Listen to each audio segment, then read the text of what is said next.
Call the committee of whole meeting to order at 11 a.m., April 24th, 2024. We respectfully acknowledge that the land on which we gather is the unceded traditional territory of the Secwepemc. Recommendation that the committee of the whole meeting agenda for April 24th, 2024 be approved as circulated. Councillor McCabe, Councillor Bushel. Oh, sorry, is there a late item? No, not a late item. I just wanted to, and it might be towards Kelly, address this towards Kelly. Item 7B, the 534 Main Street. We still have an outstanding council resolution, in-camera council resolution. Can we discuss this in open? Because it's legal?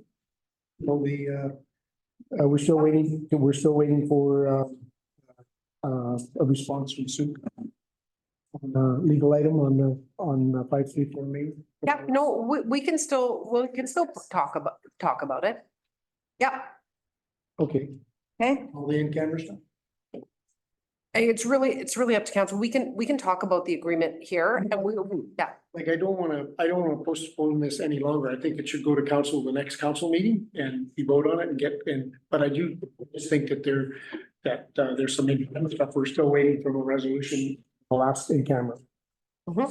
Sure, but I think Nicole can give us an update at least and in cow. So there are some things, but I think we can still get an update. I don't know. How does council feel? Go ahead, Councillor Bailey. Yeah, it's just, I think we've had a lot of sensitivity around this and stuff that obviously we can't discuss here because it's all in camera. And then there's still an outstanding issue. And I did highlight that issue, I think, earlier in the week, but I think we could do the in-camera, then not delay this at all. And then it comes back to council for that DP decision next council meeting. But in terms of, like it's not delaying it, but I don't think it has to come back to the committee of the whole. It just goes right to council, but then we take that time and in camera to talk about it. Councillor McCabe. I'm okay with leaving it on the agenda. There's things that aren't in camera we can discuss. I agree. Councillor Rich. Yeah, I know we were waiting for some information that we haven't got yet, so I would prefer to leave it till we had all the information. It's hard to discuss something when we only have pieces of it. Okay, Bob, what are your thoughts? Well, the stuff on the agenda today, I was talking about, but I wouldn't bow to the will of the council if they want to, because there's still some things they want to figure out, but. Go ahead, Kelly. Yeah, so traditionally, we don't bring planning and development, development permits to a committee of whole discuss. This was a request from the Planning and Development Committee. So if council agrees that they don't want to talk about it at a committee meeting, we don't have to talk about it at a committee meeting, and we can bring it to council next week, next council meeting, and we'll talk about it in camera. It really is up to council. Sure. I guess my question is, why was it brought to Cal from planning? Or do you probably have a? Yeah, we basically just said it's okay to bring it to council and bring it forward to council. We didn't say when, but we knew we were still waiting for an outstanding issue. And the outstanding issue, like, are we still gonna get the outstanding issue, or is it, we should still be getting the outstanding issue from legal before we really discuss it in open, and then it comes out of in camera? Sure. Okay. Councillor Beach. Yeah, I'm the same feeling that I'm waiting for the in-camera to discuss this outstanding. Sure. Okay. So I guess the point here was that planning asked staff to bring it to Cow. So that's how it got to Cow. So if we don't want it here, then let's not. Through the chair, I'll just note too that the applicant is online today because it's on the agenda. So just want to make note of that. Councillor Bushel. Yeah, I brought it forward because we haven't had an actual in-camera meeting since that last decision was made. So we thought we'd have an in-camera before this meeting. I thought we were gonna have an in-camera before this meeting some time ago, but that didn't happen. So I just, like I said, it's still outstanding. It's not that I don't want to slow down the project. Maybe Nicole could give us an update. if she has an update, but I don't think we should be talking some of the legal stuff. Oh, absolutely not. But if Nicole has an update for us and we do have the applicant online, then maybe we should move forward with just getting an update. Just an FYI, so everyone knows, our community knows what's going on too. So. Okay, so we'll keep it on the agenda. Okay, all right. You good just for an update? Just for an update, yeah. Could we just stipulate that? I think the issue is update fine, but discussing it is a different matter when we do have these Sure. outside things. And I'm just particularly sensitive on this file. I think we all know why, and not in terms of how it's proceeded in some other issues that we've had. So I think we just need to be careful with that and get that legal piece done. But update, certainly fine, but for me, I won't be making any further. And that's fine. That's fine. Okay, so let's leave it on the agenda for an update. Okay, thank you. Recommendation that community whole agenda for April 24th, 2024 be adopted as circulated. I had a move, all in favor? I think Gord moved, seconded that one. Okay. The recommendation that the minutes of the committee of the whole meeting held on March 27th, 2024 be adopted. Counselor Evans, Counselor Bushell, all in favor. That's carried. Thanks. Okay, so Murray is not here. He won't be here till after lunch. So we're going to skip that portion and go right to the introduction of our new fire chief, Lorenzo Di maybe Angeles. Angeles. We're just going to call you chief. Welcome. Thank you. Thank you for making Sycamoose your choice. Thank you. And it's a pleasure to see you all in the light instead of the images online, where I was trying to get to know everyone. So I'm looking forward to get to know everybody personally now. I'm eager to serve the community here, and we're going to start off with a strategic plan for the fire department and for the district. And we have a lot of contributions from members, and we're also looking for contributions from the community. My short-term plan is to do an HRBA for our community, and that is going to involve basically looking at our biggest hazards and how we're going to strategize what we need to do for emergency services here. Long-term plans, I'm still developing this because I'm still getting a lay of the land here. But I do come with 25 years of experience, professional firefighter in Vancouver. I'm overseas as firefighter in the military, and as an officer in Richmond, investigator also. So I'm really eager to get things going, and I have a lot of positive plans that the community is going to benefit from. Implementing, I think some much needed changes. Positive. Excellent. Thank you. Okay. Council? Well, welcome from all of us, and any support, anything you have, we're all happy to help. So thank you. Thank you. Nice meeting you.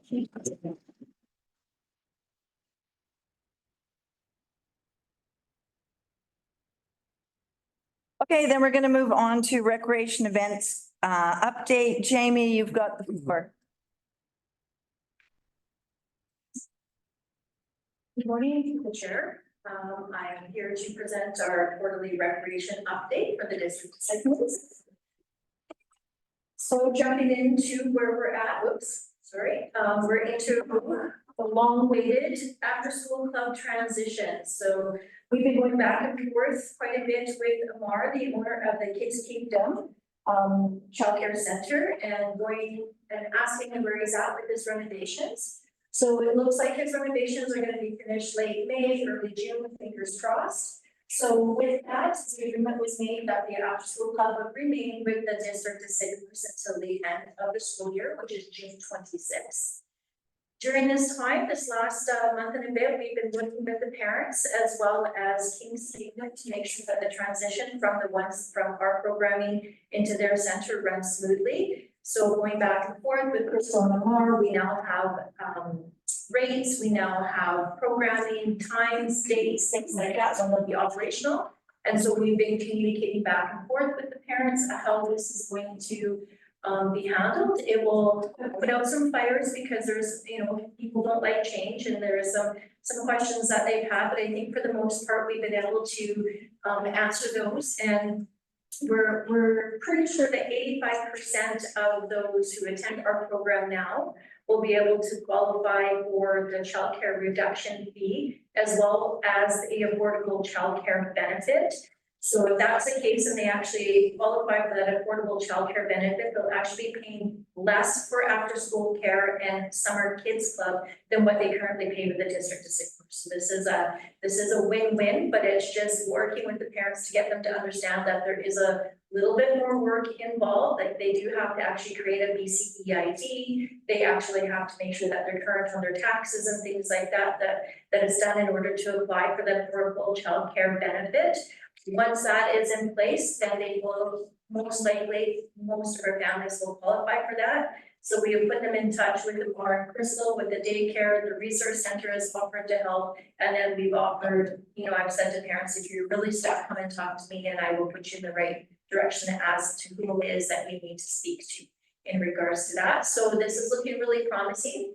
I'm a little sad to see all my little gaffers go, because this is a program near and dear to my heart, but I am excited to be able to hand that part over and, and move into something new and exciting for us. So moving forward with that, we have our drop-in programs. Our drop-in programs are still being fairly successful. Most notably is the picture that you see on the left. That is our family drop-in night. Right now we have kids ranging right from 18 months right up to 14 years of age attending this with families. This last week, Danielle brought out the Euro games, so we had them out playing big block Jenga. They were playing the big Connect Four. There's some kids that go off to the side, play basketball, some play or hockey, and it's really great because a lot of these children here are homeschoolers. So this is their PE time, but it also gives them an opportunity for them to go out and interact as a family. Our pickleball, basketball, yoga, and pound classes will be running through to the end or middle of June. And then the support picture that you see in the right corner is our Wiser Yoga, and Chris will be continuing his yoga with us throughout the summer, and so we will be utilizing the Main Street landing. We just need to talk to the PW guys to ask them to change the sprinkler time there, so that way they're not getting sprinkled on when they're trying to do their downward dog. So doing some communication and researching, talking with parents or people. There are some that would like to participate in all of our yoga programs, all of our pound programs, but they find that paying for each individual program can be a little bit expensive. So I'm doing some research right now, communicating with other communities to see what they offer, what they call their multi-use pass. So we have one price that they would pay, and then they would get like a punch card. They can attend so many programs for so many times for one price instead of having to pay for each individual program itself. So that's something that I'll be working on over the summer that we'll have implemented in the fall. So other spring programs that we have running right now is our T-ball program. We have 10 eagerly little T-ballers out there. They had their first meet and greet this Monday, and it was chaotic, but Danielle said it was absolutely amazing, so that's great. Our pumpkin growing contest with the thanks to Councillor Bailey. We have 10 kids coming to us from Parkview. We'll be joining in our pumpkin growing contest. So they will be meeting with Danielle next Monday, which is the Pro D Day. They'll be going in getting a little workshop on how to plant your pumpkins, how to grow them, little tips and tricks. And then at the end of September, we will hand out prizes for the heaviest, the tallest, and the widest, and I'm going to run the ugliest one. So it kind of coincides with what Deb Keeps does with their community blooms and getting the kids out and learning some essential skills with gardening. And then when keeping with that, we are working on a Mother's Day strawberry planter, so we're hoping some kids sign up for that and they can plant on some strawberries and paint a little terracotta pot. That is always a great save for months for that day, because we just don't get enough prizes for us moms. Sorry, Dad, you guys get lots too. So, and then moving forward is our golf lessons. This is back by popular demand. We have our first class almost 50% sold out. And I'm anticipating as it gets a little bit closer to June, we'll be putting on a secondaries ladies course. This is taught up at Bear Springs Golf Course with one session that is done at one of the local driving ranges in Salmon, with the Lac driving range up there. So it's a 4-week session. Ladies go, we get taught by he is a certified golf instructor. And then the last week we get to golf 3 holes and have a nice little drink up on the patio. So hopefully that makes some of us that are really bad golfers a little bit better in the long run. So moving forward from there, we're going to talk about some of the events that we've had. So back in February with our Family Day weekend, we were successful in receiving a $500 grant. Oh, next slide, please, Bianca. We were successful in receiving a BCRPA Family Day grant for $500. That basically covered the cost for administration and paid for our ice time. And Kathleen at the concession at the rec center kindly donated hot chocolate, hot chocolate, coffee, and popcorn. We have 50 plus skaters, as you can see, as young as little Miss Georgie here, who's just barely over a year. Our Eagles were out on full force with them, and we probably had about 50 plus skaters outside of the hockey players. So I think that's a really good showing for this event. Easter egg hunt, we had 145 kids and we hit 600 eggs. So a big thank you to Pam, who come up and got her feet all wet and helped us find eggs. And the other groups, the fire department was there. We had our community paramedic there. The struggle was real with the kids that were decorating the cookies from the Arts Council. They didn't know they should be decorating their candy or decorating the cookies with candy, if they should be sticking that candy in the mouth. So it was kind of funny to watch, especially the little itty bitty ones. And then the last one that you see here is this upcoming Friday. This is the Backyard Ultra. This is taking place for the first time in St. Louis. This is the 3rd year that the Backyard Ultra is being hosted in Western Canada. They have 100 racers actually signed up. They're anticipating 90 racers.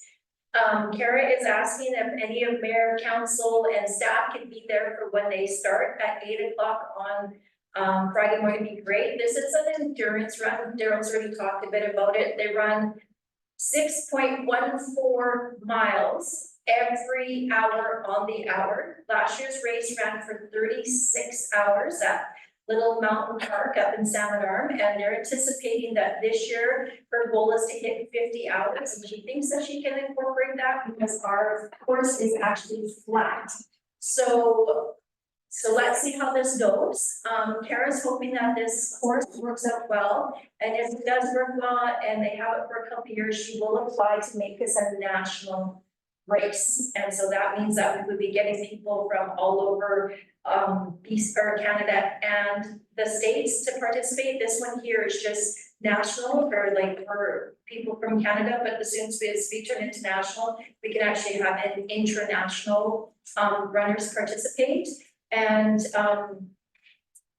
Igor, Daryl, I think the last name, do you remember? Berries. Daryl kind of showed the video of him earlier, a couple months ago in regards to this race. He will actually be here helping Kara on Friday, so we're gonna make sure that the media connects with him and he can talk about this, because he's actually an international backyard race winner. And he is from Canada, so it's pretty exciting to have him here and a part of this event that is taking place. So if you're down at the beach park this weekend, please go cheer on the runners and show our support, and hopefully it works out very well for everybody. So moving forward, we're talking about our upcoming events. Of course, Canada Day is a big one for us, so we are changing it up a little bit this year. New this year, opposed to having back-to-back bands, we're going to bring in an entertainment crew called King Shira, and they are going to do a 45-minute Circus Soleil act for us at the beach park. So something totally different than what we've done before. And then in May, we will be announcing the band that we've hired, but the band that we've hired for Canada Day is local bands. So it's been a while since we've had a local band, so we're excited to bring that back. And right now, I'm just currently working on lining up some extra food vendors, other vendors, and the curling club will be running our beverage gardens once again this year. So it's just gonna be an action packed, and of course, we're gonna top the event off with our fireworks as always. So I just need to make sure I get Lorenzo connected with Dan from our fireworks. And then on the right-hand side there, you see our family fun day. And so we'll be working with the Chamber of Commerce Visitor Center to put that day on August the 3rd. So please put that in your calendars, Mayor and Council, because you will be asked to help out if you possibly can for that. So moving forward, as we talked about the transition of the after-school program and the full-time childcare moving over to the Kids Kingdom, what does that mean for St. Louis, and how is that going to change what we offer in the summertime? So what we're going to be offering this summer is traditional style recreation. So I've done a lot of research to see what other communities offer. Communities offer everything from a full day camps to half-day camps. And I feel for our community, because we're not a Vancouver, we're not a Richmond, we're not a, you know, a Kelowna type of thing, a half-day camp would probably suit our community well. So we'll be taking our campers that we normally would have, and we're going to break them into 2 age groups. So between the ages of 6 and 9, we'll attend a camp in the morning from 9 until 12, and then ages 10 to 14 will attend a camp from 1 to 4 in the afternoon. Instead of being able in the past where you can pick and choose your days and you buy your day passes, this will now be you sign up for a weekly camp. So things like we'll set up an amazing race camp. So when I talk about that, we'll kind of theme it after the show. We'll be setting up little roadblocks within the communities. We'll be reaching out to the fire department, the ambulance station, the RCMP and stuff. There'll be little check spots that they can go to. Talk to Pam briefly about it, of having maybe one of the check stops where they have to go play some yard games over at the seniors. And so it'll just be a fun day that they attend. We're working with the United Church to secure a kitchen so we can have like a baking or a cooking week where the kids can come and do some cooking. And so we're just in the planning stages right now. But that is what our summer program is gonna look like. And then depending on what the camp entails, whether we bring in an outside instructor, like I'll be reaching out to Angela Kylo to see if she's willing to do a paddle boarding session with us. Camps will range between $125 to $150, depending on what it is that we're offering for that camp, to ensure that all of our camp costs and instructor costs are covered for that week. So we will also be bringing back year 2 of our Swim for Life program, and so we'll be hosting levels for our parents and taught, our preschool ages, and just our typical swimmers that we have. Our goal this year will be to have 60 swimmers go through, be certified, get their levels that they need to do, and of course that will all be on depending on weather and how the summer unrolls for us, right? Moving on to what I'll be working on for the summertime, with, like I said, the change of the after-school programming, we will be doing that Monday through Friday from 2:10 to 6 o'clock. So we'll be looking to turn into more of recreational style. So this is kind of sort of what I'm looking at doing is we have one day where it's designated as an active kids day. So from ages 3 to 5 would attend a gym program from 3 to 4 on a Monday. And then ages 6 to 9 would be from 4 to 5 and then onwards up through the rest of the day. And then we would do some outrageous projects where one day is an art day, one day is a ready, set, cook day, one day is a music maker type of day. And then future builders is where we would work with the library to do their STEM projects. So it's like a science type of camp, and they're doing different experiments and things like that. And then we're looking at offering a monthly Friday night date night where they can drop their kids off, mom and dad, they can go and have a nice dinner, and then kids can come and have like a movie pizza night or pajama party or something like that. So something just a little different that we can offer out to the community, and you know, still keep programs up and running outside of the drop-in programs that we're already offering to the community. So this is a different one. A couple weeks ago, I was approached by a lady by the name of Jackie. Jackie, what do you want me to bring in some adapted programming. Jackie is a disabled athlete, and this is her with our actual after-school club kids, and she's out there doing sledge hockey. And so between her and I, we have reached out to the hockey, we reached out to Sports Ability BC. And we're looking to see, she had a great big, huge plan that she was doing, and of course I kind of went, how about we look at doing this? And so what we're going to do is we're gonna reach out to School District 83, we're gonna reach out to our minor hockey associations, and we're gonna work with our local Eagles and Club here. And what we would like to do is to see if we can get BC Hockey to bring in a 1 or 2 sledge hockey workshop. And what would happen is much like what they do with female in hockey, what Hockey Canada does, is it gives the opportunity for the schools to bring in their students to actually try sledge hockey. So we would have athletes like Jackie and a few others that are around this area here to actually teach and give the kids the opportunity. And then what we would do is if everything all falls into plan, we would do some sort of fundraiser event where we'd actually bring in these sledge hockey players to actually compete against our Eagles in sledge hockey. And so we would open that up to the public. We would make it a great, big, huge event to showcase adaptive sports. And then hopefully from there, we could actually get enough interest that we could actually maybe start a sledge hockey family program. So it would give families the opportunities to try it. And I do know that some of our Eagles players this year actually went out and tried Jackie sled, and they were like, wow, this is crazy. We didn't realize it was quite as difficult as it was. So they're kind of involved and they're kind of looking forward to it. I spoke with Lyle Chapman last week from the principal of Eagle River Secondary. He's on board. He thinks this is a great thing that they can do, and if they can swing it right, they would look at putting it into part of their PE curriculum as well. So that way we could apply for some grants to purchase sleds and things like that. But right now with BC Hockey, they have a loaner program where you can borrow the sleds for a month. So right now there wouldn't be a lot of cost output to us until we see if there's enough interest to actually move forward with this type of programming. So only other thing I have to update on is that next week I will be attending the BC Recreation and Park Symposium from Tuesday to Friday down in Penticton.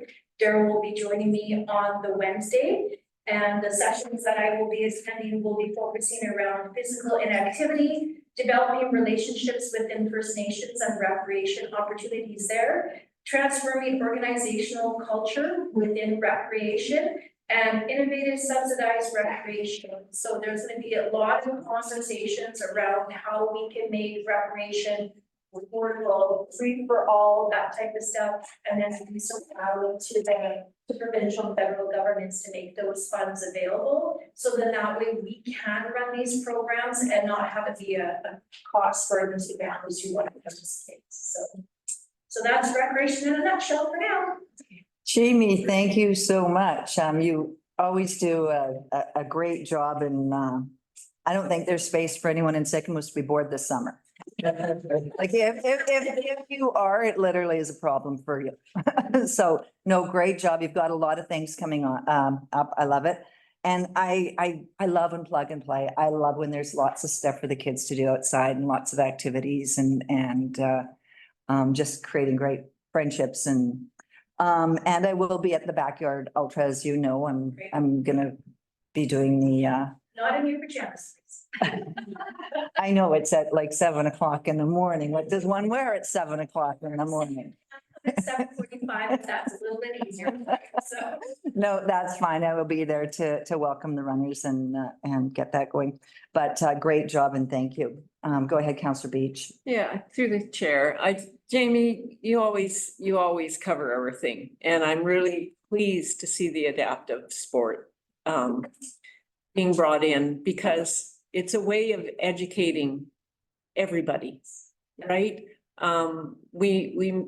We may not have a lot of people who even need to do this kind of sport, but it is a fact of life, and it's something we all need to understand. So good on you. Kudos for actually making that stretch. Councillor Bailey. Yeah, well, about us on, but anyways, I echo what the mayor and Councillor Beach said. And the other thing I just want to say is I really appreciate, you've laid out a pretty clear plan here as well and explained it very well. And I think that's also very helpful, because that gives us the information that we can go and we can talk to the community and highlight these programs as well. But I appreciate that it's well-rounded as well. It's not just focused on one group of not, you're trying to make sure there's a good cross-section of recreation programs. So I really appreciate that and just encourage more of it. And yeah, thanks again. Counselor Rich. Through the chair. Thanks, Jamie. This is wonderful. I've got two questions. What are our pickleballers doing? Because I know we got crazy pickleballers here in town. Okay, so we currently offer drop-in, non-competitive pickleball nights at the high school from 6:30 to 8:30. We've extended the nights and we've extended the times because we are very busy. There's some nights we get up to 24 pickleballers that show up to play. We work with the Sycamore pickleball group, Daryl and myself, so they will be, when the tennis courts are resurfaced, they'll be the last 2 pickleball nets actually installed at the pickleball club or at the pickleball courts over there. We're working with that group. They want to put some fencing dividers up to make it a little bit more so the balls stay in play and they're not intruding on each other's courts. So we are working with them on that. Of course, it's not a perfect process, but we're doing the best that we can. And Belinda actually, from President Pickleball Club, just sent in her facility use permit for their tournament that they're having July 27th and 28th. So they'll be utilizing the pickleball courts for that. So they've also just signed their lease to utilize the curling rink as well for the summertime. So there is lots of pickleball going on in our community. I love it. Okay, thank you. Did you have two? Did you want to follow up? Yeah, just a different follow-up. How does someone coming in from town, I mean, there was a time that I used to come in with my kids and sign them up for rec. Do we have a way to get out to our, summer folks that come in so their kid gets sick of boating that they can sign up, or is it online, or how does one do that? So our rec guide is online. Our rec guide is published here in-house. We have it a designated recreation website within the District of Sycamores webpage.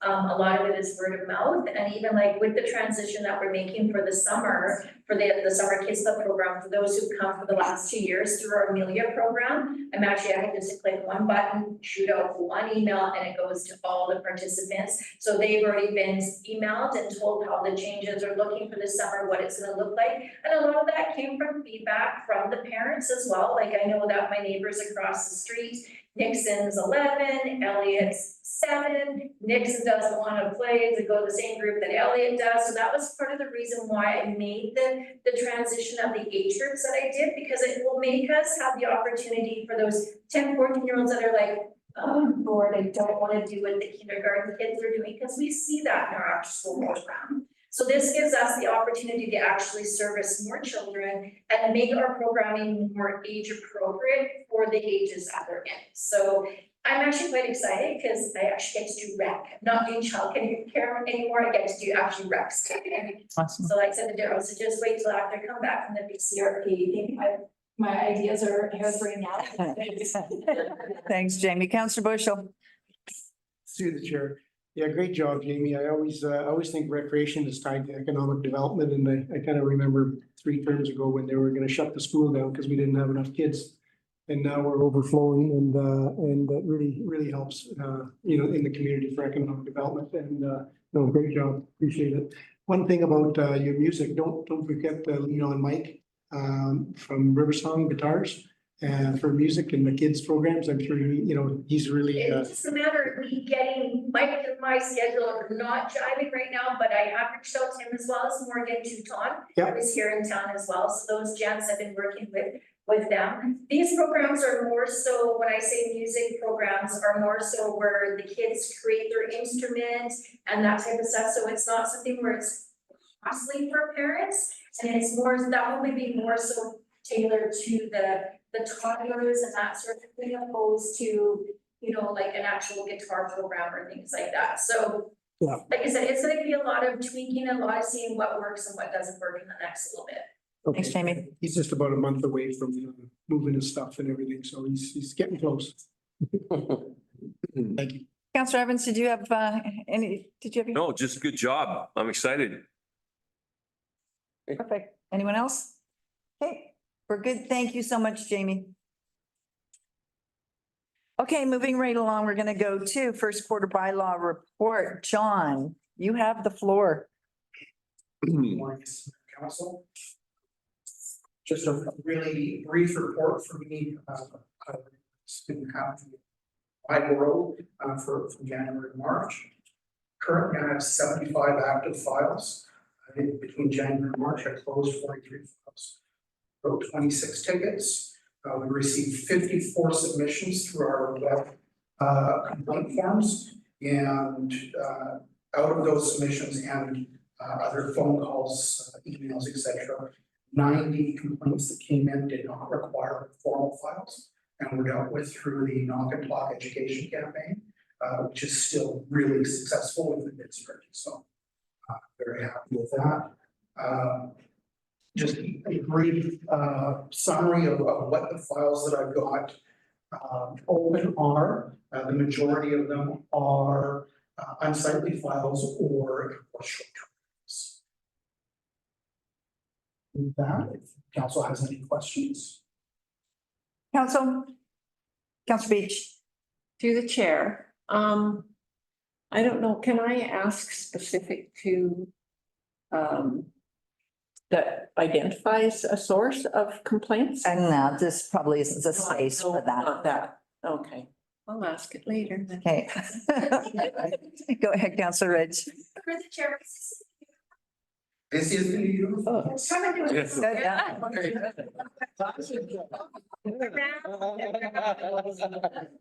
Good. Councillor Evans. Through the chair, I was just gonna ask John, what are your hours right now? Until the first of May, I'm still only working 4.5 hours a day, Monday through Friday. After the first of May, I'll be going up to 7.5 hours. A little bit of changes on the days that I'm working. Unfortunately, right at the beginning of May, I do have a course I'm taking in Westminster, so I'll be away for a week. And then I'll be going down to the bylaw officers convention. For 4 days. I'll be back full time as of next week.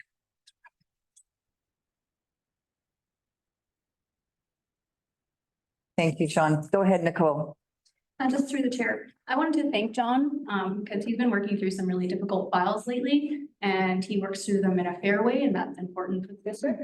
So thank you for that.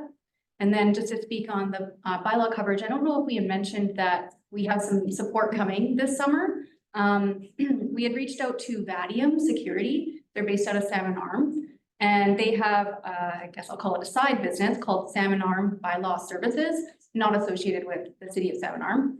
And they have bylaw officer 1 and 2. And so we've contracted them to start May 1st and overlap with John on weekends and then cover the days that John is away. So yes, John does have some good training coming up in the first couple of weeks of May and into May long weekend, but we have some coverage for that. And so this company will run until end of September long weekend, so that we've got them the whole summer. Perfect. Thank you.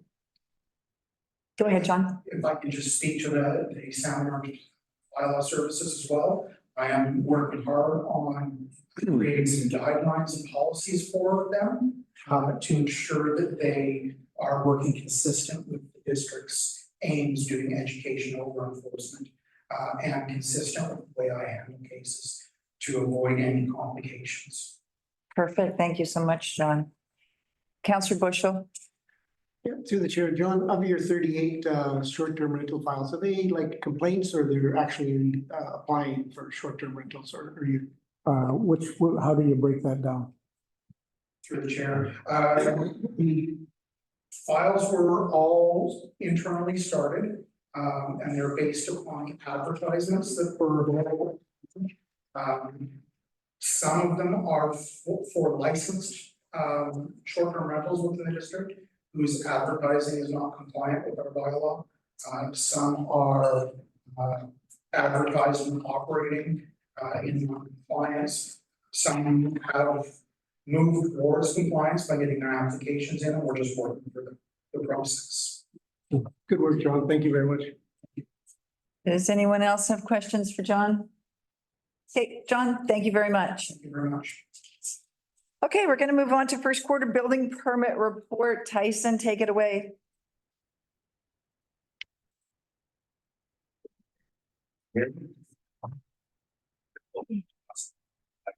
Just want to say that the St. Louis Building Department is seeing a strong opening quarter in relation to permits both applied for and issued. The building sector has been bolstered by a mix of and upgrades, local government initiative bills and home improvement. It's good news for the hardworking contractors and building trades that investment in St. Louis continues to grow. The BC Building Code 2024 is adopted in March 2024, and we've been working hard to adopt a process to the new provisions set forth by the province. There's been ongoing dialogue with the builders and contractors in an effort to stay ahead to avoid any surprises at inspection or costly delays. The building department positioned itself in collaboration with its building partners to reach the common goal of building safe, dependable structures in St. Louis. January provided an opportunity to sort through the active permits. We have on file and categorized the requirements needed for each. The goal of each permit is to see the project come to fruition by meeting our local bylaws, the BC Building Code, and finalizing these permits. Closing out these open files will not only streamline our process, but also give the public peace of mind that the permits have been closed. And this spring has been an exciting time with many large and complex developments underway that are shaping the future of our community. The gift of these concurrent projects is that we are witness and participants in this exciting transformation, but also as a result, wait times for all building permit applications has been extended as a result.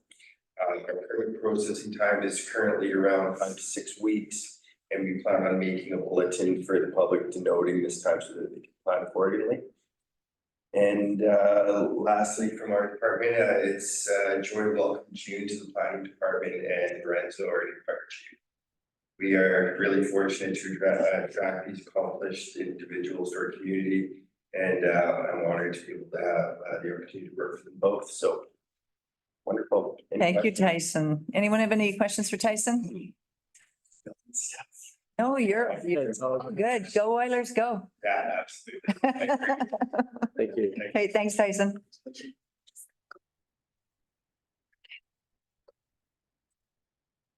Sarah's going to give us a communications update. Hey, Sarah.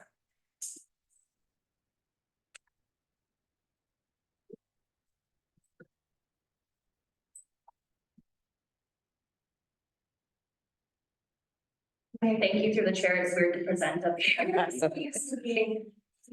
I also have Camden Hancock, our communications coordinator, who is attending online. She'll be sharing this presentation with me. I asked that we move through the presentation, and if there's any questions from council, that write them down, and then we can discuss them after. So yes, communications update 2024.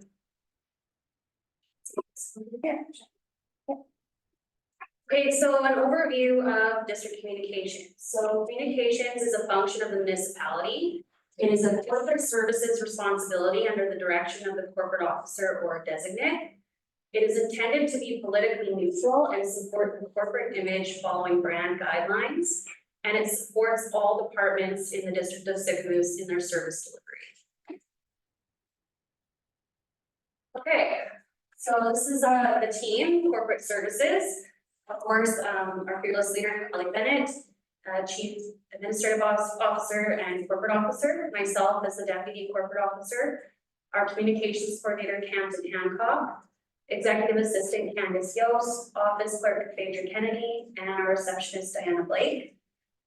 Camden is currently providing communication support remotely. She offers support 10 hours a week. She recently, which I'm very excited and proud of her for, completed her communications degree. And so she will be having her convocation this June. So we'll have her full-time in the office starting in June, when she will also be providing support to the District of St. Louis Development Corporation. So even though we're going to get her full-time, we're still sharing that support with the Development Corporation. Communications is very similar to what human resources used to be. It was done off the side of a desk. I'd say it's still kind of that way because we're sharing it. There's no real position that's directly dedicated to communications. But we all share in providing that support. And we're looking at building capacity through training and getting staff more comfortable with using the communication platforms that we use. So just to note, Candace Yo started with the district in October. She's been here full-time since February. Phaedra, our office clerk, is our records management guru, and she's been here 8 years. She also, her support is shared through operations, corporate services, and building bylaw. And then our receptionist, Diana Blake, has been with us since 2021. Okay, so communications principles that we aim to follow. So we want to be transparent. We want to be responsive. We want our information to be factual, timely, genuine, fair. We want to be proactive and consistent in our communications. And of course, we want to be honest. So what guides our communications?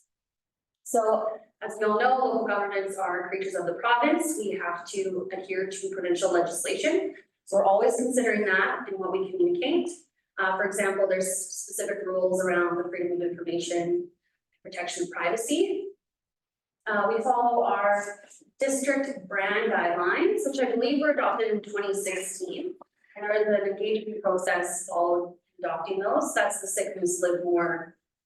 It sets guidelines for the corporate image. So our font, our colors, and graphics. We also follow district bylaws and policies. So there's 3 specific ones related to communications, directly related. Our visual identity policy, which was adopted in 2019, our social media policy in 2018, and our communications policy, which was adopted last year. And of course, you can't see at the bottom there, but we also consider our professional judgment when making communications decisions.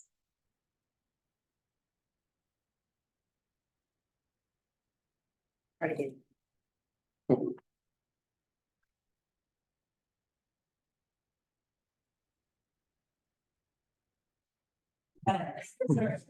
So this is just an excerpt from the District of Sick Moose brand guidelines.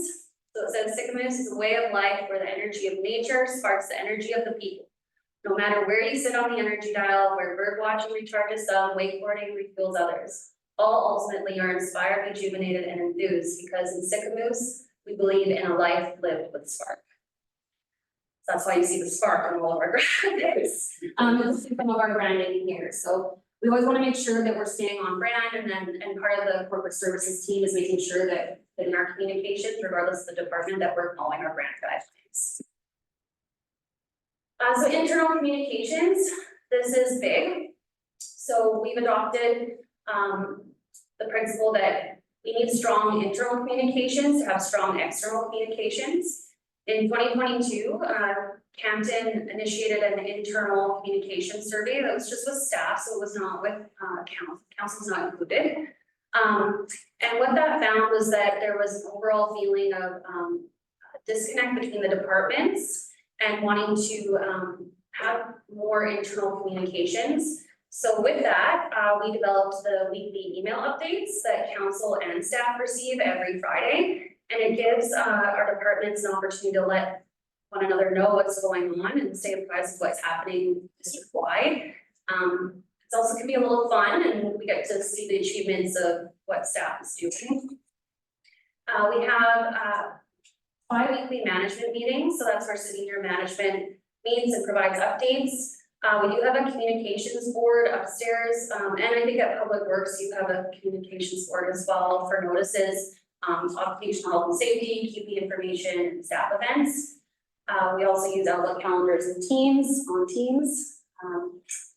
Every department is a little different and has their own communication methods. And then of course we have our council highlights and e-newsletter. So all of staff and their council will receive or automatically subscribe to those direct email communications.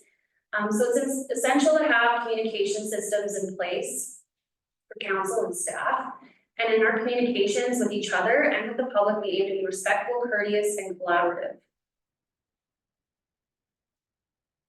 So what is there to communicate? Well, there's a whole lot.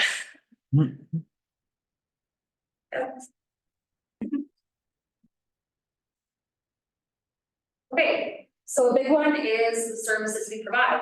So the district offers a ton of different services. These are all the different departments, and within each department, there are various services that they provide. So again, finance, we're communicating about utilities and property taxes, bylaw, outdoor burning regulations, water restrictions, fire department, fire smart programming, training and their community engagement. We communicate about the community health center. Operations is big, snow clearing, street sweeping, those are big ones. And of course, building and planning, proposed developments, housing initiatives, and building requirements. So of course, our team, the corporate services team, provides support to all departments and takes in communications requests. So these are just a few examples from our website of the different communications around the services we provide.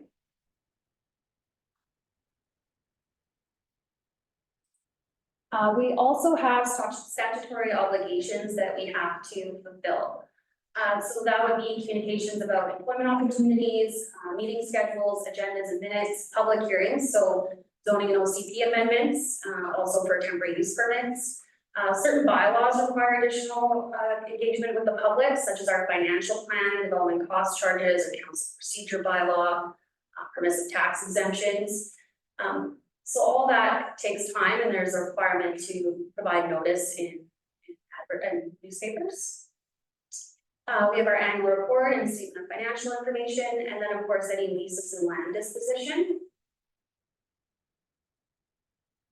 Okay, so this slide is, we also communicate about what's new, noteworthy, and emergent. So as you can see here, there's a post we did about our new fire chief. So we talk about, and these types of communications are capital projects, public engagement opportunities, tenders and expressions of interest, new initiatives or service changes, funding announcements, staffing updates, calls for volunteers, awareness campaigns, and emergency situations in which we work with the Shuswap Emergency Program. And then here are some examples of different posts. You can see there's a variation of photographs and graphics. We're happy to use Canva, which has been a great addition to our communications team, as well as Hootsuite, which allows us to post to multiple platforms using one system. Saves a lot of time, especially when you're operating multiple accounts. Okay, so at times we do clarify information. So misinformation and disinformation detracts from the district's objectives to be accurate, responsive, transparent, and fair in its communications. Taking action is at the discretion of the CAO and the corporate officer. And at times it's deemed in the best interest of the district to address misinformation and disinformation by providing clarification. So there have been a number of these types of posts recently. Recently there was an error in the Eagle Valley News article. So we clarified the information with that, and we also notified the newspaper, and they were able to change the online edition. However, we were too late to catch the print edition. But we do think it's important that we address these issues and provide clarity. I know the phone actually has a whole web page dedicated to it, so we're looking at maybe developing a web page where we can track. Okay, so where do we communicate? So we have our official website, sixnews.ca. So we are noticing that our website visits are increasing. So there was a 15,031 organic searches in 2023. And our top visited web pages, I think this is like 5 years of running traffic circles. So, but it's good to see our community calendar is well visited as well. And there's lots of interest in the community health center, career opportunities, and just looking for contact information. It shifted a little bit from last year. I was looking, last year news was number 4. So we just have the community health center in there now, where news was. We use a number of different social media platforms, of course, Facebook and Instagram, Twitter or now X, LinkedIn and YouTube. LinkedIn, we reinitiated last year, I believe, so we're just starting to build our followers on that. And YouTube is great because we post all of our meeting recordings to YouTube, so the public can go back if they're not able to attend a meeting and they can watch. I think that's great. Not every municipality is that open and transparent with their meetings. So I think that's wonderful.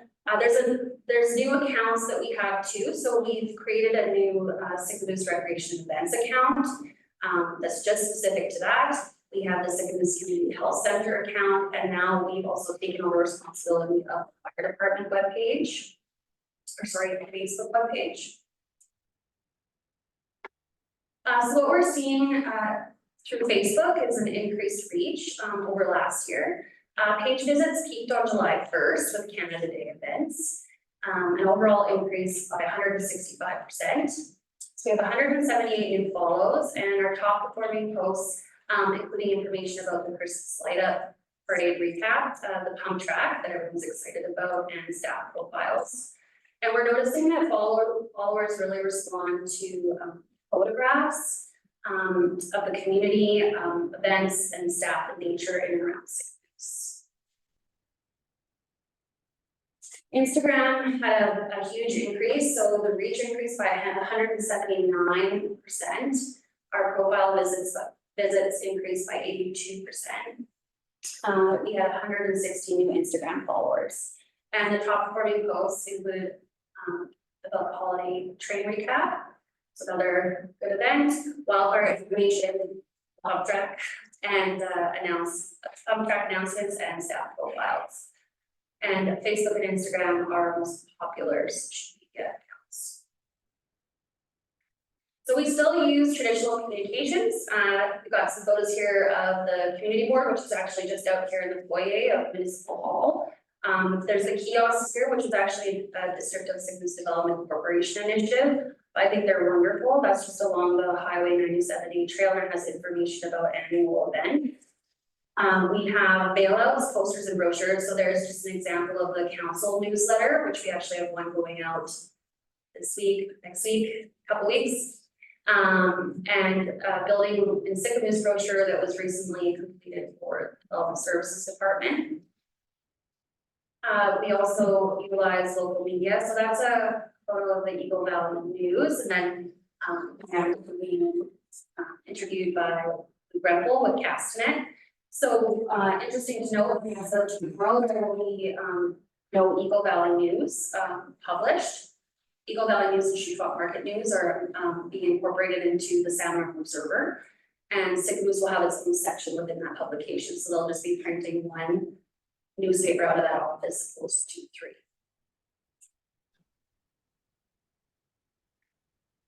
Direct email communications. So this is great. It's a great way to connect with residents and with the public directly. People need to subscribe. So we have our monthly e-newsletter. It was started in 2017, but I'd say we've been more religious about posting monthly starting in 2022. And currently we have 820 subscribers. Council Highlights is also a regular publication. Up until the summer, we just published a PDF document. So in the summer, we decided to shift it into an online format, and we currently have 111 subscribers. And what's great about doing the Council Highlights this way is that we can link to our YouTube recording. We can actually pinpoint the discussion. So if it's about a specific council decision and someone wants to hear the discussion, they can click on the link and it will take them to that point. We also started through our communications survey a list of engagement enthusiasts. So these are individuals that want to be notified when there's any engagement opportunities. We currently have 49 subscribers. I believe Candace put out sign up. Is that form out here, Candace, for people to? We're going to start putting the form out so people can sign up. And so yeah, that has 49 subscribers. We also provide communication support. These benefit us, the district, but they also benefit the community. So we have our reader board on Main Street outside of Municipal Hall, we have our community calendar, and we have our rec guide. So not-for-profit organizations have the opportunity to make requests to have their events or information shared on our reader board. They can submit a community event to the community calendar, and we also include information in our rec guide, which I think is great for the community. Public engagement is a huge part of communications. In 2023, we did quite a lot. So a number of surveys for the pump track, Parks and Trails Master Plan, recreation, and then there was some information sessions about the SEP code changes, so the builder's breakfast, secondary dwelling units, open house, and open house for development cost charges. In 2024, we've already completed 2 engagement surveys, one on secondary dwelling design dwelling design plans, and another on our communications. We're planning a secondary dwelling open house for mid-May, I believe. Okay, so I'm gonna stop talking now. Let Canton take over. She's online there, you'll be able to. Hi, everybody. I'm sorry I can't be there in person, but soon enough. I'm really looking forward to returning in June. And I'm just going to take us through a couple of communication campaigns that we ran in 2023 that were successful or interesting or just something that we're proud of. So we'll just start on the next slide. Thank you. So starting off, we ran Did You Know bylaw campaigns, which were education campaigns designed to share information about district bylaws with residents. They included a fact sheet that was available on our district website, and this just was a more accessible way to share like key points of bylaws with residents. So we had a campaign that included bylaws such as the neighborhood zero emission vehicle authorization, the wharf regulations, sign bylaws, traffic bylaws, and fireworks bylaws. And then next we had our Meet Your Municipality campaign that was held during Local Government Awareness Week. And this was to introduce residents to the people working behind the scenes at the district with a goal of humanizing the district and highlighting the staff members that work so hard to deliver services to residents. We also had our urban wildlife campaign, which included our, of course, raccoon reminders and bear smart tips. The goal of this was to share strategies on how to deter urban wildlife from frequenting our neighborhoods. It included raccoons, bears, rats, and yellow-bellied marmots. Our social media post that went out encouraged residents to visit our urban wildlife webpage that has more details on prevention methods and also the role that the district plays in mitigating urban wildlife. Next, last summer, we had rules on the water and clean, drain, dry as a focus on our social media channels. So it was really important to kind of communicate with the community as we had more boaters coming into town, the different rules on the water, because sometimes it can seem like a lawless place, but we know that's not the truth. So during the summer months, we encouraged residents and visitors to abide by rules on the water for the safety of our community. And we shared information on safety equipment, shoreline speed restrictions, and wakes. Alongside, we shared information about the Clean, Drain, Dry campaign, and that included sharing information from the Government of BC, the Invasive Species Council of BC, and of course, the Columbia Shuswap Invasive Species Society. And we also shared posts encouraging people to consider the harm that can be done by invasive mussels and the importance of following these steps and stopping at boat inspection locations before coming to the Shuswap and after leaving.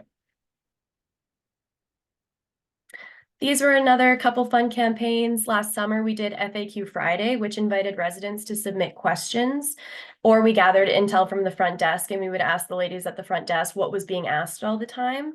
And I thought that this was an interesting one because it gave us an opportunity to address confusion or curiosity within the community. If there was a big topic of conversation, we had an opportunity to post weekly about something that everybody's talking about. So it could be something like, when can I water my lawn? Or it could be something more exciting like, what's happening this Canada Day?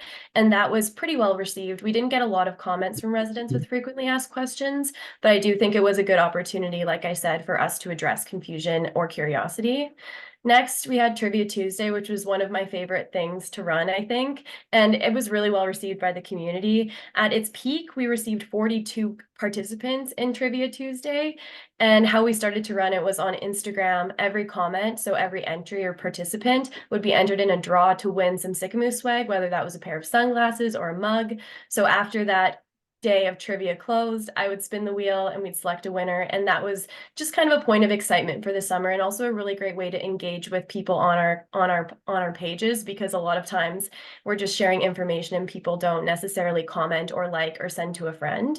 So this is a fun one that I'm hoping to revive this summer again, if everybody's interested. And then finally on this page, we had our Heritage Week campaign, which ran from February 19th to 25th. And this is a more recent one from this year. And this one celebrated BC Heritage Week by highlighting the six heritage properties that are registered within the district of Sicamous. And it was also really well received by the community. They loved seeing pictures and they liked to reminisce on the importance of these places to our community and to individuals. And the goal ultimately here was to draw attention to our heritage register and also the website that we have, webpage we have available, that has so much information on the heritage of our community. And then next, I'm going to start by disclaiming I'm not a video editor by trade, but I have been practicing. So I would like to share a couple of videos that we made, and I think you'll see the progression. And these were specific to council highlights. Yeah, we're starting with council highlights. This is the best one because Nicole's in it. Oh, there's no music. That's okay.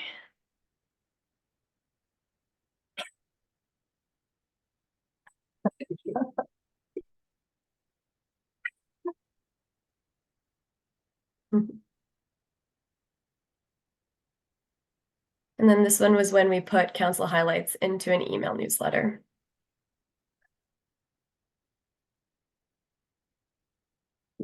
Okay. And then a couple other videos. This one was really well received by the community.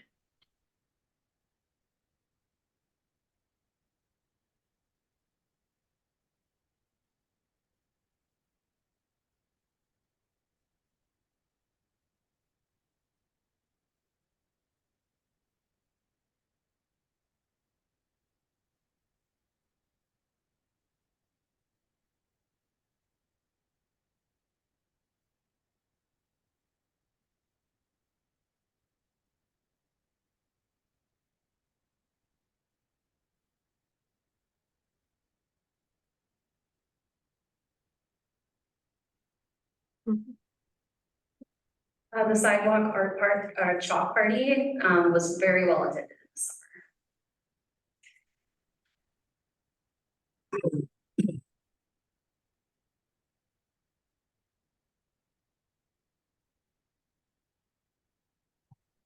So as you can see, I've been practicing, and I think that people really like to see video content. It's something that's very popular on social media, especially. So just making a concentrated effort to continue improving our skills in video creation and editing, because if there's a better way to get people's attention, then we're certainly going to do our best to get their attention. Now we're going to change gears a little bit and chat about our communications and engagement survey. This survey ran from January 15th to February 15th, and it was available both online and in print.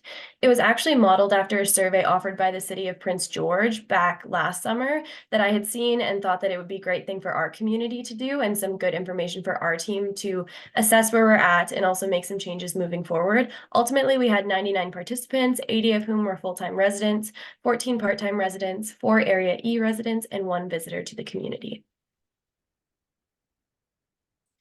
So just to go over some of the results, there were 3 preferred communication channels identified by participants, and these include district social media pages, the district e-newsletter, and community social media groups. We also received some feedback on accessibility, with some positives including access to services, confidence in contacting the district, and awareness of the services that the district provides. However, there was identifiable room for improvement in serving the needs of the community, listening to feedback, and ensuring residents are well informed. 61.5% of participants felt that there is too little information communicated by the district. So this is a great reminder for us that the community wants to hear the things that are going on. So as much as we can push out the door, they're there to hear it. We also had some pretty solid satisfaction levels with 12.6% of participants reporting that they are very satisfied with our communications overall, and 46.3% saying that they're somewhat satisfied with our communications overall. We also identified some engagement preferences, which I thought was a very interesting part of the survey because it really showed the different meaningful ways in which the public feels they can provide feedback to the district. So overall, participants indicated that online surveys, open houses, and participatory workshops with active discussion are their preferred ways of providing feedback to the district. Another interesting question that was asked in the survey was, we've been working hard on our social media, has it improved? And 45% of participants indicated that our social media has improved and it's better, while 35% hadn't noticed and around 20% said it's the same.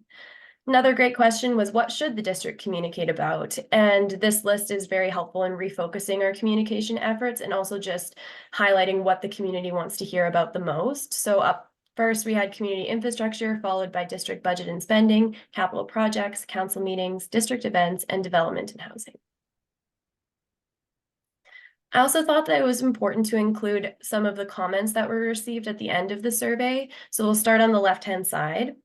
I feel there is a lack of transparency in some district decisions. That the district be more open in the reasons for certain decisions will help the public understand why we are moving in a certain direction on a particular issue. Not all residents have access to a cell phone or computer, so this needs to be addressed to have more input. More information required on the Healing Center. The public has not been informed on the details surrounding the center. Thank you for your work and commitment to the citizens and community. Engagement is seen in action and the district loses its credibility by not truly engaging and residents finding out about decisions after they are made.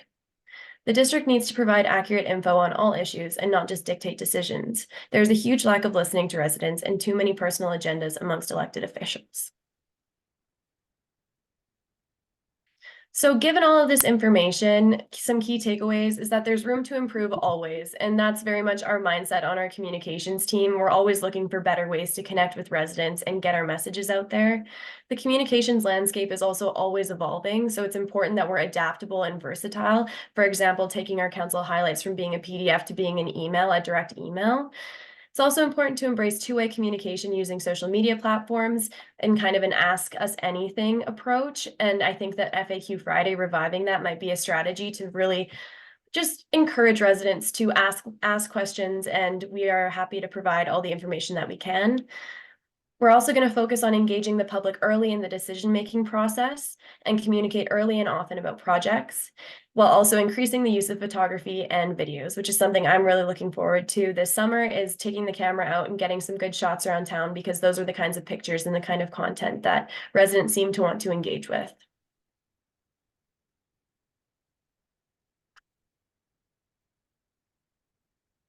Okay, thank you, Kenton. So this slide is just how council can help district communications. So we're hoping that council can help to amplify district communications by liking and sharing what we post. We encourage council members to share to Facebook community groups if you are a member. And when commenting, of course, that's wonderful and personal stances are great, but just remembering to use an "in my opinion" disclaimer, as it is not official communication from the district. We would like you to encourage the public to subscribe to our agendas and minutes and direct email communications. This is a great way that the public can be reminded that they don't have to search for it. It's gonna arrive in their inbox. So anytime you get a chance to speak with constituents, it's a good reminder. If you notice incorrect information, it's helpful to share links to the official communication sources. If there are questions, we encourage you to share contact information for them to reach out to the responsible department or staff member. Give staff direction when there are specific communication requests desired by council, and offer constructive communications feedback to the Chief Administrative Officer about how we're doing. So looking ahead. So moving forward, again, as Campton said, we're always wanting to improve and work together to see, you know, how we can better communicate and be more transparent with the public. And we want to be mindful of how the public wants to be communicated with. So we're still working on continuing to build public trust and relationships through our communications. We are committed to regular communication about capital projects. We will be completing a policy review and we'll be looking at some updates specifically to our social media policy. That's just good practice, so we'll be doing that.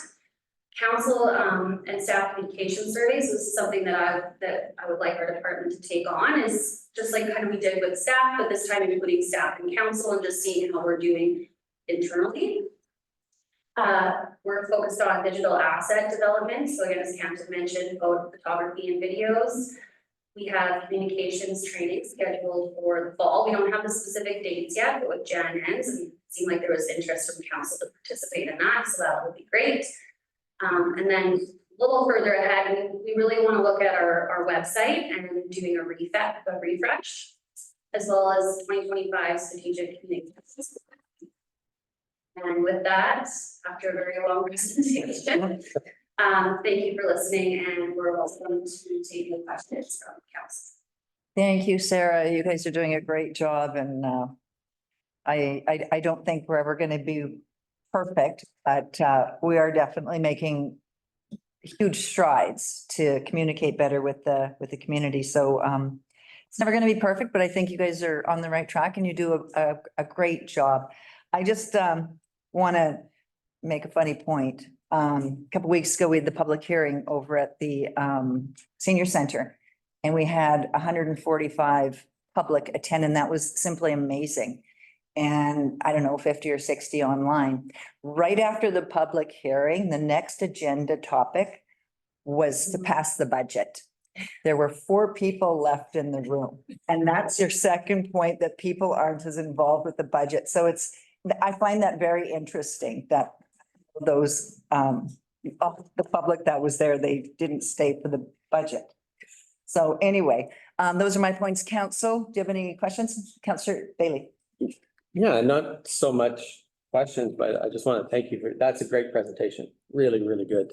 And I think, what my takeaway, I was writing notes as you were going through it. So I actually appreciate the long presentation because that's important, right? Like it's very obvious you're putting a lot of strategic thought in it too. And there's definitely a learning curve there because you are starting from a fairly early kind of, not a complete greenfield, but pretty close to it in terms of, communications and how we're doing it as a district. Because that was one of our, that was one of the spots that I think people have identified over the years was not one of our strong suits. So, it's great that you're building on all of it. And I completely agree with the video side of it. And obviously the progression on the videos, excellent. And certainly Canva and the Hootsuite stuff is really, it's awesome that you guys are using that. I think it's fantastic. The one thing I will say is, and it's not negative at all, it's just a highlight is about the disinformation stuff. That's a really kind of tricky thing to be part of. And I think we should think about that a little bit more just because it's one person's disinformation is the other person's facts. And it's one of these things that I think maybe it's just something to ruminate on, not saying you've done anything wrong on it, but it is just something for us, I think, as a council also to be cognizant of, but then also just how that's actually dealt with. The other thing is your points on that came out in the engagement survey. There's certainly people that feel like sometimes they're attacking you on the comms front for decisions that we made that they might not necessarily agree with. So I think that's just something for council to take away and be cognizant of too, is that when we're communicating, we try to communicate clearly as well. So that helps staff to be able to as well. So yeah, I think that was great. And thank you for putting all the time into doing that presentation. And there's things that we can certainly build on. I appreciate it is never going to be perfect. Comms is never perfect. I've never seen it to be perfect anyway. So if someone's done it, then great. But you really have all the right ingredients that I think you're moving towards. So I just want to say that. Thank you. Councillor Beach. Through the chair, yeah, Sarah, and just like Ian said, I can't say it better than that. And what I appreciate about the approach to communication is the variety of ways in which you attempt to engage. And I mean, some people respond to the videos and some people need more factual stuff, you know, and I really, your presentation really highlighted how much of how much thought, as Ian said, you've kind of put into it and what you're learning as you go along. So thank you. It's awesome. It's awesome. And we are headed in the right direction, I think. Okay, thank you. Councillor Evans. Thank you through the chair. Yeah, Sarah, thank you. That was really great. And I'm excited how we have our pedal to the metal on making it better and better and engaging all age groups in the modes with which we communicate. And I'm excited that we've attracted good talent like Campton to help. And I'm really thinking that in the last 4 years that I've been on council here, I think that it's just getting better and better and better. And I'm excited about that. And we just can't relax. And I believe in adaptive planning, and I like how we're adapting to the new reality. So good job. Perfect. Councillor McCabe. Yeah, thank you. Yeah, very comprehensive report. And, you know, for a small community and a small staff, I think for limited resources staff has, you've done an excellent job in communication. When public comes to me and says, well, I didn't hear about that or I didn't know about that, I think, well, okay, so maybe you might not have a laptop or you might not have a cell phone. Maybe you can't look at our website or social media page or a newsletter that's mailed out once in a while, or come to the front desk and ask, but there's so many different outlets for information on the communication side of things that we're trying, and over a 3-year term, it's constantly improved that I've seen in my 3 terms of council. So good job. And of course, always room for improvement, but you're leaving less and less room for improvement. Councillor Bushel. Thanks to the chair. Great work, Sarah and Campton. Your whole team, you guys have done a great job, and this is the 3rd term, and it's just stepping it up every year. It gets better. So great job. All right, is that it? CEO Bennett. Yes, no, I just wanted, in closing, I just wanted to give a shout out to both Sarah and Campton. We're really lucky. We have 2 individuals, both with communications degree. In the 11 years I've been here, I haven't seen us do such good communication, and I see all the work and the thought that goes in behind the scenes. And I just wanted to say thank you to both of you for your hard work and your dedication, because they do go above and beyond, and they are like little soldiers on, and communications doesn't just shut off when work shuts off. There's a lot of time spent not during work hours on communications, looking at the engagement. So a lot of time is spent behind the scenes. And I know even for this presentation, I mean, last night, Sarah she's put in a lot of time and effort. I don't get to see you working on a Campton, but I know you're there with her as well. So they do work really hard. And I just wanted to say thank you to both of you. Thanks, Kelly. Thank you, Sarah. Thank you, Campton. Go ahead. Ian. No, I finished what you're saying. Do you have more comments? Yeah, just on what's underneath it. We've gone through the presentation, but are we wanting to talk about the policies, or want to come back on that? I'm not sure. They're listed, so that's all I'm asking. Through the chair, they're there for council reference. If there's any desire to discuss, it's up to you.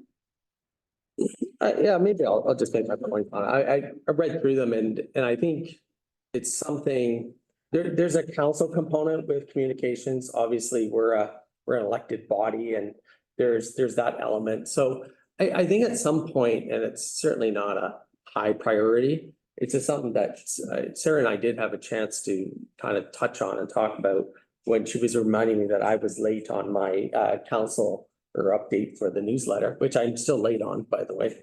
And I apologize for that. We'll be there tomorrow. Yeah, I know. It's gonna be there hopefully by today. So just about how counselors can become more engaged on, especially social media, but do it in a way that helps encourage discussions, but also, we're a primary outlet to people to communicate about how they're feeling the district is going. We all get it, and that's part of our job. And somehow it'd be nice to, as we evolve the communications side of it, is just try to think about that a little bit more. And I think we could develop, from my point of view, is a little bit more council focused kind of policy around what we can do. And maybe it's something along that we help amplify what's in our portfolios or whatever. We start playing an active role in some of those communications as well, that people can have an elected official outlet as well. So that's all I was going to point out on that. But yeah, again, thanks very much, Sarah. Go ahead, sir. Through the chair. So yes, we had a great conversation the other day, and our goals there is to do a review of the policies, and we've already completed a healthy review of social media policies, looking at how ours compares to other municipalities and local governments, and seeing where we're lacking and what we could maybe embrace that would be positive. And so that will come forward at some point in the near future. Okay. For council to consider. Great. Thanks, Sarah. Thanks to you and the team. Thank you, Captain. So we're gonna back this. We're gonna back up to this morning and pretend it's 11. And Murray, you've got the floor with your update. Your numbers for satisfied communication, we're going to double the Prime Minister's office, so you're. Sorry. This is gonna be fourth quarter report to Mayor and Council from the RCP detachment. Those are the goals: contribute to road safety, police visibility, and communicating effectively. Start with our traffic initiative, as I always do. So those are the numbers there for the quarter. 33 tickets or notice and orders for January, 68 in February, 58 for March. And that bottom one should read 22, 23. That's the previous year. So 34, 39, and 62. We were at 159 total for the quarter. The previous year, 135, so a slight increase. Everything is right where it should be. The 5 members working resulted in an average of 10 stats per month. Total of 159, slightly higher than 2023 and lower than 188 in 2022. Big increase in our impaired drivers for this quarter, almost triple. You see 5 in January, 4 in February, and then 8 in March, for a total of 17. Only 6 for the same time last year, and only 3 for the same time in 2022. So the guys are out pulling more vehicles over, looking for people that might be impaired, showing signs of impairment, and results showed there. So 17 drivers removed from the roads, making it safer for people. So that was good to see. Speaking of safety, collisions, we unfortunately had a fatal collision that occurred in February. Lost a local resident on the Trans-Canada Highway in Solsqua. Driving westbound, lost control, entered the eastbound ditch. Road conditions and weather were both good at the time of the collision. So it was a driver error, not to blame on weather or roads. We did have one minor injury collision to report as well. March 17th, we had a single vehicle. Trans-Canada Bernie Road, eastbound car lost control. Road conditions weren't great. Struck a barrier, driver was taken to hospital, but no serious injuries. And that's a reduction from 5 the previous year. I think the weather played a big factor in that. Weather, no precipitation, so made driving safer and easier for people. One good thing to report here, break and enters 2024. So we didn't have any this quarter.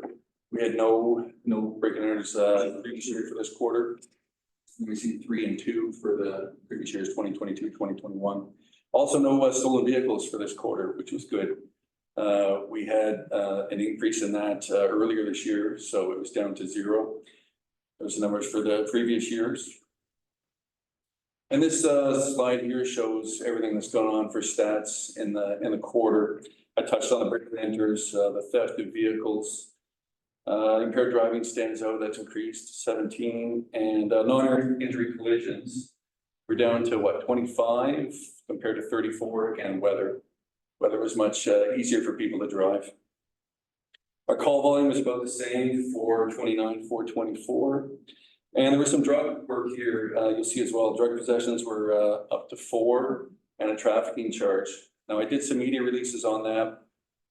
The trafficking, we had a member come up from the Combined Special Forces Enforcement Unit. They had him work in town here. They pulled over a vehicle. I did a media release on it. We ended up seizing that expensive SUV. And the two guys from the Lower Mainland had a bunch of illegal tobacco products and vape products. And as I said in the release, I believe they were up here trying to sell those non-excise approved products to the different shops that are not the government approved shops, like the ones that pop up in the different areas that are not in DOS, but in the other areas in the area that are not government approved. So that's what I think they were trying to do. So that seizure is made. We're still working on that file, looking at possible forfeiture of the vehicle if things go our way, but we'll see. The drug possessions, pulled over a few vehicles. We were getting hard street drugs, some methamphetamine, some cocaine. I mentioned that in a press release as well. More than the decriminalized 2.5 grams. Some of it consistent with people that be going around and making deliveries in town type of thing. So that was good intel for us and a couple of good seizures to make. Year-end property crime totals. Break and enter, so we had 4 for the year, which is down from 7 in previous years. Thefts are up. You see the number 49. And I was reading an article in the news today about Salmon Arm. They were saying that there's more thefts, shoplifting from some of the grocery stores in Salmon Arm. Well, I looked at our stats. We didn't show that. We had one attempted theft from Paskey's where somebody was trying to like load up a shopping cart and take off in February, I believe. But we didn't have a lot reported after that. A lot of these thefts were people reporting such as unintended shed or an unlocked shed taken from it. Probably a friend or an associate took something, that type of thing. We did have a couple of shopliftings from some of the convenience stores, not just in town, but out in Malacca as well. It kind of added up to the total. Theft from vehicles, we had an incident this quarter where a guy from out of town came in driving a stolen car, and he took advantage of some people that didn't lock up their vehicles and took some things from that in the Tree Street areas. And mischiefs were pretty much the same, no real change. Calls for service are almost identical as well, 2023. And then resources, we have a new constable in town, Constable Eric Miller. He's arrived from Houston. I got here in March, a young guy, about 4 years of service, no kids, married. So he likes to boat. He owns his own boat. So I'll get him out on the patrol boat, obviously doing that as well. So pleased to have him. He came with good reviews, and I think we're quite fortunate to get him. Criminal code charges. So we had a February charge of flight from police, possession of stolen property, the car, prohibited driving. There's a guy from Cranbrook who was just passing through, but he caught the attention of highway patrol and we ended up finding him down Old Sycamoose Road. Where he was driving down there, across the bridge and made a fatal error, turned right. So dead end. He wasn't going anywhere after that. 5 cases of prohibited driving and 1 case of breach of undertaking. And I should also mention that we were out doing a couple of presentations in the community. My wife's speaking at the senior center in about 30 minutes. She's doing a talk on anti-fraud, prevention for the seniors. Probably enjoying the lunch right now. Last week we had a anti-sextortion talk that Councillor each wanted us to do with cyberbullying. So again, Lana assisted with that and put that on. And then we're going to participate with Corporal McLean. We'll be doing one next month in May about the decriminalization and the gateway to drug use. He'll be speaking on that in the community. And I had Constable Poitras attend after school club and talk to the young kids about safety, stranger danger, walking home, everything. So kind of 4 of the talks we did this month. So with all that, questions? Comments? Thank you, Murray. That's awesome. I'm glad that the members are getting out and about in the communities, and those are great programs. And are you now wearing body cams? Or This is just a new radio, but we still don't have body cams. That's we're notoriously slow for that type of thing. Okay, Maybe in my career, we'll see. so, the long weekends, the boat patrolling on the long, is that just Yeah, the weekends or there's? Carol's got the boat in the water now. She's just doing the mechanical tune-up on it for us, out of the de-winterized mode. So, yeah, we'll have the boat ready for the long weekend. Perfect. Councillor Beach? Thank you through the chair. Yes, I just want to thank you for having such great connections to great resources for our predator, our online predator and cyberbullying extortion. Yeah. That went very well and yeah, hopefully recorded and hopefully it'll be up on a website for all people to take advantage of. I do have a couple of questions about you caused disturbances. What would be a cause disturbance? Somebody yelling outside, maybe in the pub late at night type of thing, or kids causing a ruckus on a street and somebody calls it in. Okay. It's just basic nuisance disturbance calls. Okay, and the same with mischief, just to define sort of. Mischief can be damaging property, spray painting graffiti. It can be throwing rocks. It can also be interfering with someone's enjoyment of their property. So if somebody's, would be a good example of that. Comes onto a property, refuses to leave, we can sometimes score that as a mischief type of thing. Yeah, again, nuisance stuff. Okay, yeah, thank you. Thanks, Murray. I just was asking Sarah if there's any photos being taken at the sessions that you guys are holding with the seniors or the school. So if we're not aware of it, if we could get a couple shots of that, then perhaps we can put it on our, our website and just share with the community that you guys are out and about and talking to our youth and. I was gonna stop by after I left here, so yeah, I can take some photographs of that presentation. That would be perfect. Anyone else have any questions? Councillor McCabe? Not a question, just a statement that we're lucky to have you in our community. Thank you for your service here. And hope you manage to stay here as long as possible. I think I'm the longest serving sergeant here. I'm getting pretty close. I think you were. Almost 8 years, so. Well, I thought the rotation was, Person has. 5 years or something, yeah. Sounds like your wife might be better, so is it, we can like swing her into that chair? But I know other communities like down in Lower Mainland and stuff, they have trouble interacting, engaging with schools, but you're doing such a good job up here. And I think that's a key component of bringing the kids up through and making them know that you're here to stop anarchy in our community, make things safe for our community. So I think that's a good attribute that you're managed to engage in our schools where other communities, it doesn't seem so successful, but I'm glad it's working here. That's been a long time though. I think you guys have gone to the high school for, engaging with the high school for quite some time. Yeah. Perfect. Any other questions? Murray, thank you so much. Oh. To get some photos. Thank you. Okay. Moving right along, we are going to go into zoning bylaw number 1057-2024-326 Mara Lane. Nicole, do you want to give us an update, please? Chair, we're just opening up a PowerPoint. For this topic, I have two presentations in one. One is to discuss a proposed rezoning application, and then the other is short-term rentals. So I'll do the presentation for both and then open it up for discussion.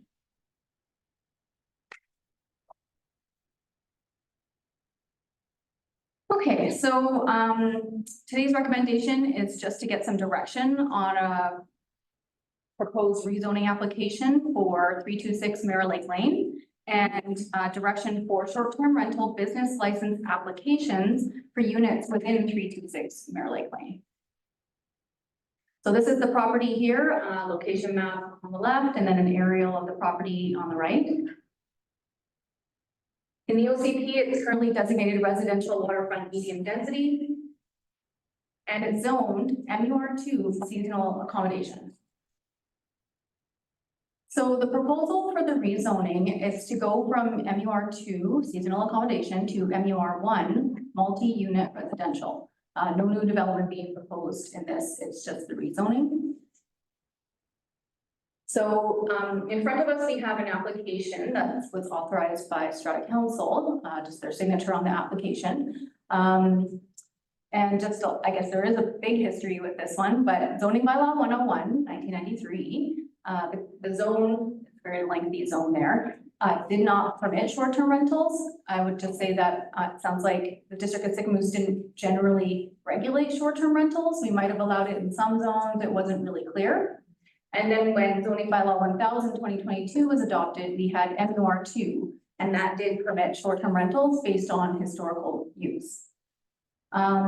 So the strata bylaw for this building in particular has no direction for short-term rentals. I've seen the bylaw myself, it's blank. And we have in the staff report received in the application package just comments from the bylaw officer and the RCMP about complaints at this property.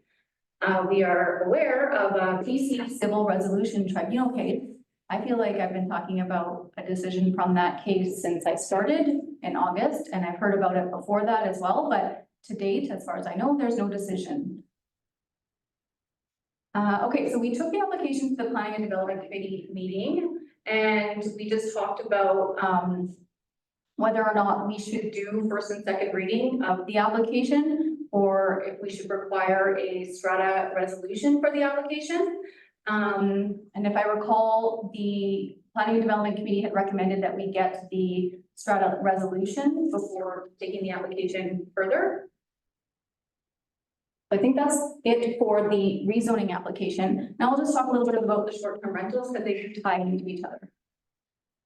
Okay, so just as a reminder, in October, the Committee of the Whole was provided with some letters that we sent out to residents and visitors who are operating short-term rentals. We had 3. One was for if you had a license and you didn't advertise your business license number online, we just reminded them that they needed to do that. Another was where properties had the zoning in place and they didn't need a temporary use permit, but they didn't have a business license.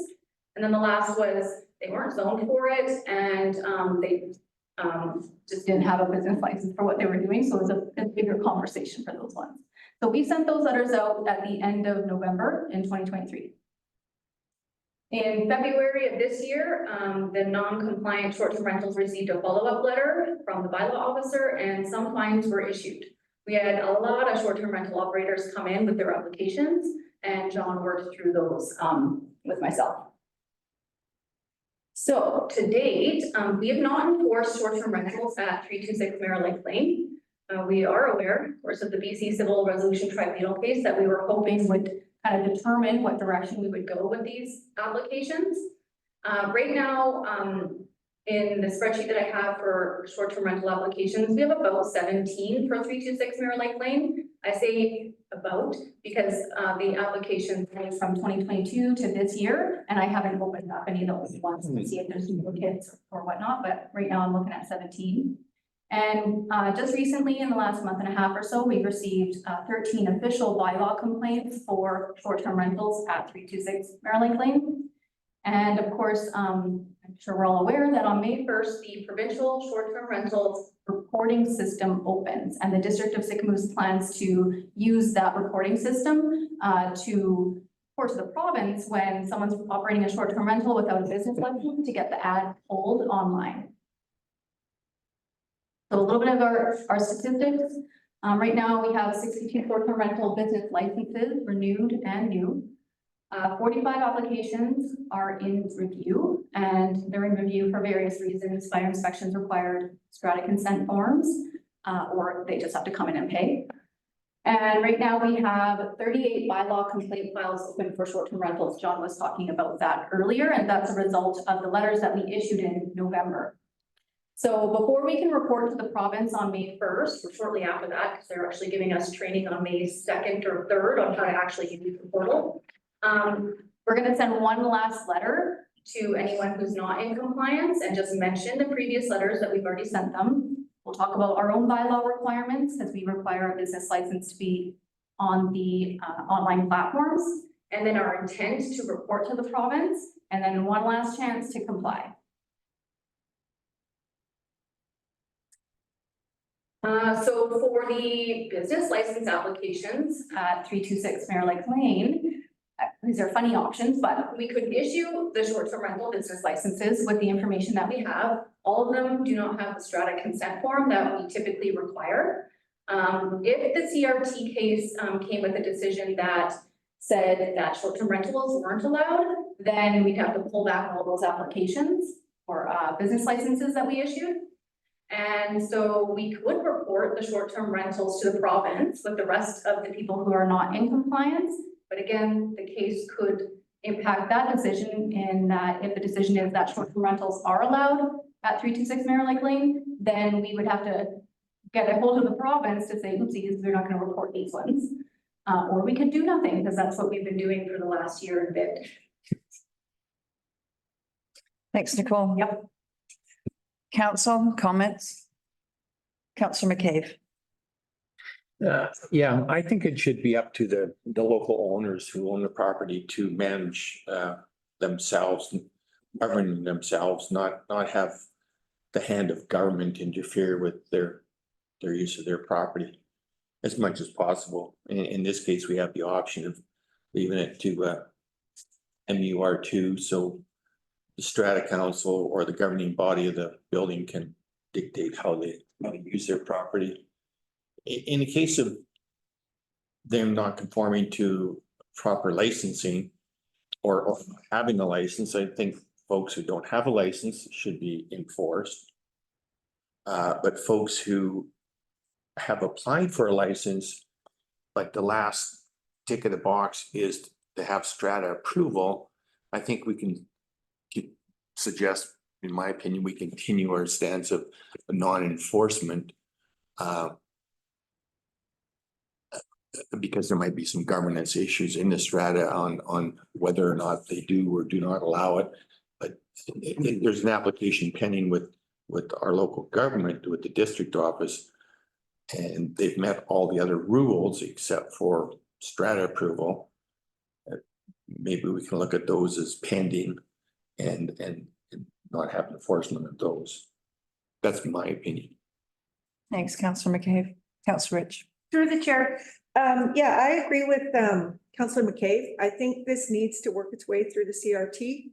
And I think there's strata rules in place and the strata needs to be able to operate within their own rule system, that we can't continue to go back and forth as stratas change if they're allowing short-term or long-term. And those bylaws are there, or they need to be put in and voted in. And that the strata works within them. And again, I agree with Councillor McCabe about, maybe we do pending until I know that the government can be very slow on things like Owlhead. Yes, I said it. But, it does need to work through and that's kind of beyond us. That's provincial. So I would say we do pending, get their business licenses, and then if it's ruled against, we don't, we remove them. We know who they are, where they are. Thanks, Councillor Rich. Councillor Bailey. Yeah, my opinion on this, I think, is evolving a little bit just because it's been a year and a half in which we had, I think, similar issue that's come before council. You're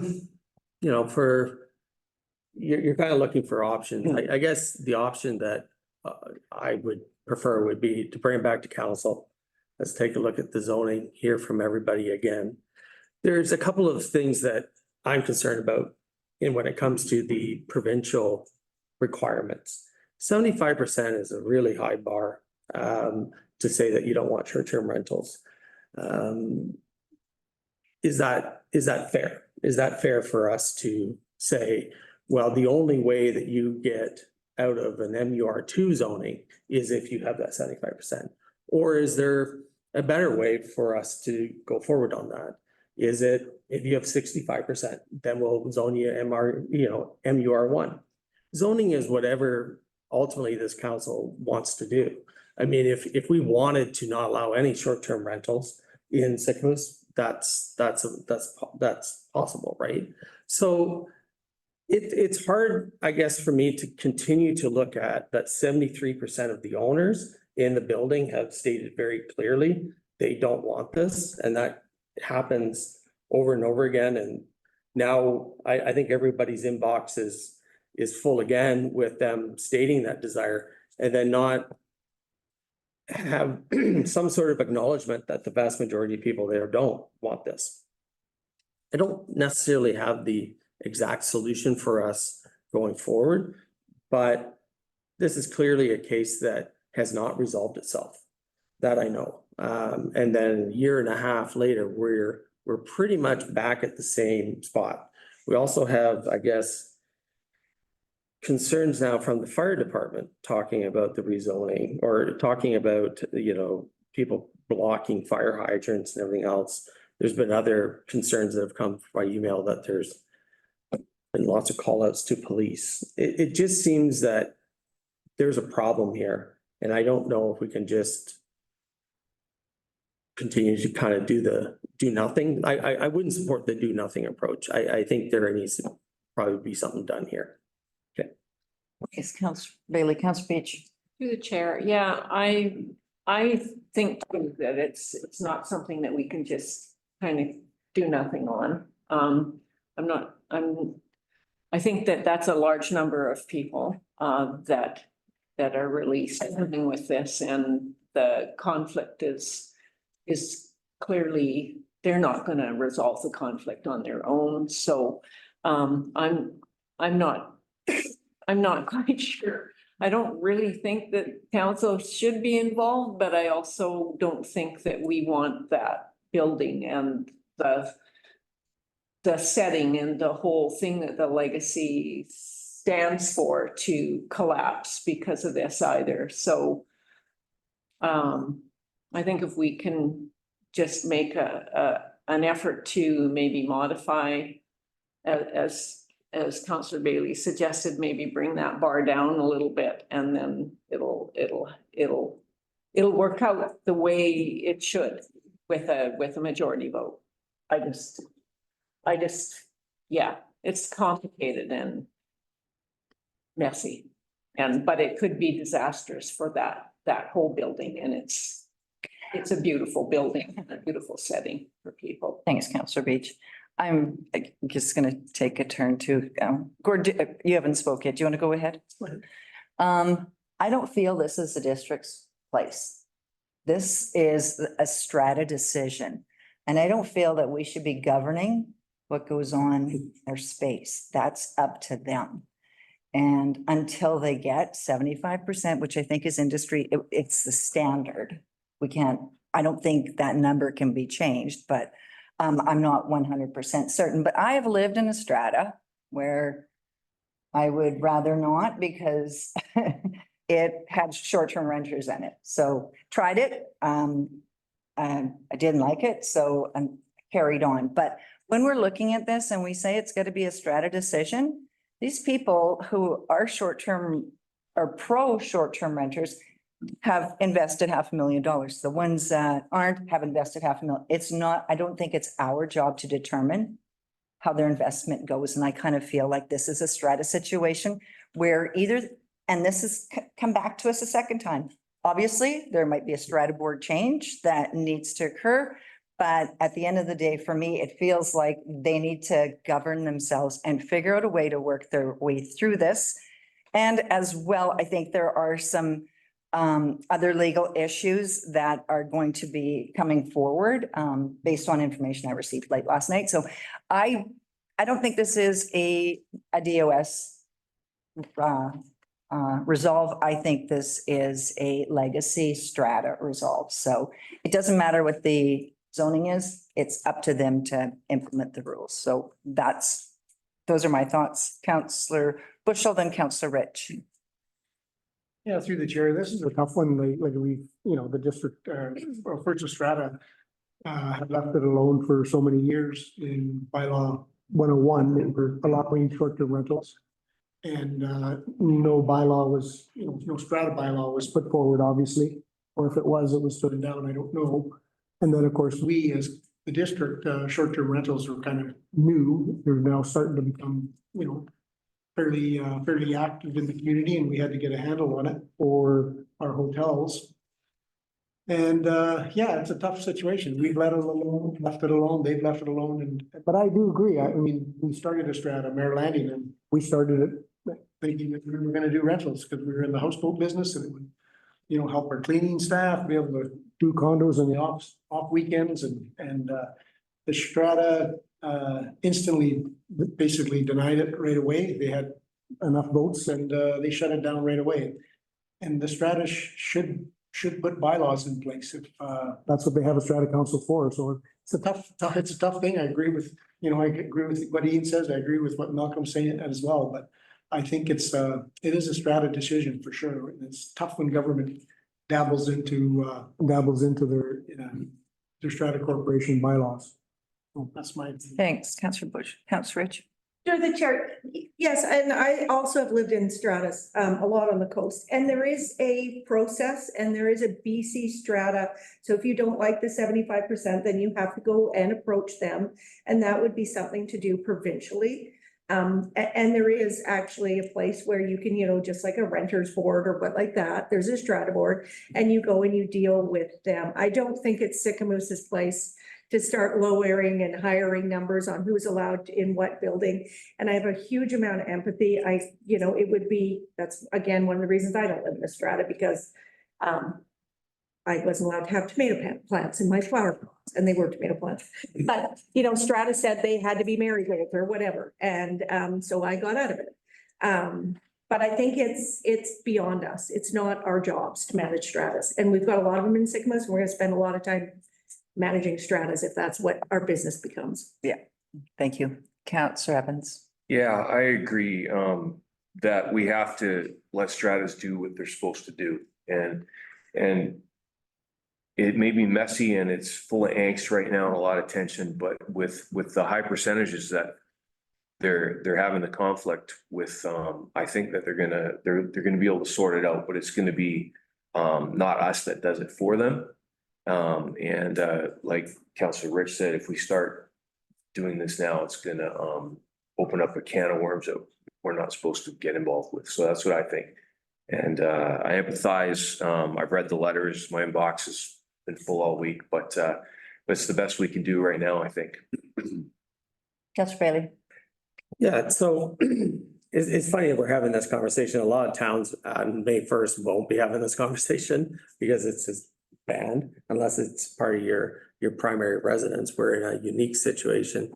So yeah, I'm fine to follow what council wants to do here. No problem. I do think that this is going to be an ongoing problem. We're going to be one of these smaller municipalities that do allow short-term rentals. As I said, most of it's going to be banned right across the province. There's a few municipalities even opting in, like Tofino and the rest that are banning it. So I'm not wedded on the 75% thing. And I don't think we should be either. I think we should be coming up with something that works for our community. But I do have a question for, I think it would be for you, Nicole. We require a strata consent form to issue this business license as part of our short-term rental. And my understanding is that strata council is never going to be signing those forms. So what do we do when those applications are incomplete without that form? We technically cannot issue our business license under our rules. So what are we going to do? Yeah, that's a good question. That's why we're looking for direction today, because the last year and a bit, we haven't enforced, knowing that some type of decision was going to come down that could tell us what to do. It's just not here yet. And if we're going to be reporting other short-term rentals in the district, do we include these as well, or keep letting it ride? So to just follow up there, then again, I go back to the do nothing is not really an option. There has to be something done here, because you can't have all these applications come in and not get the strata council approval and then go ahead and act like it's like we can't.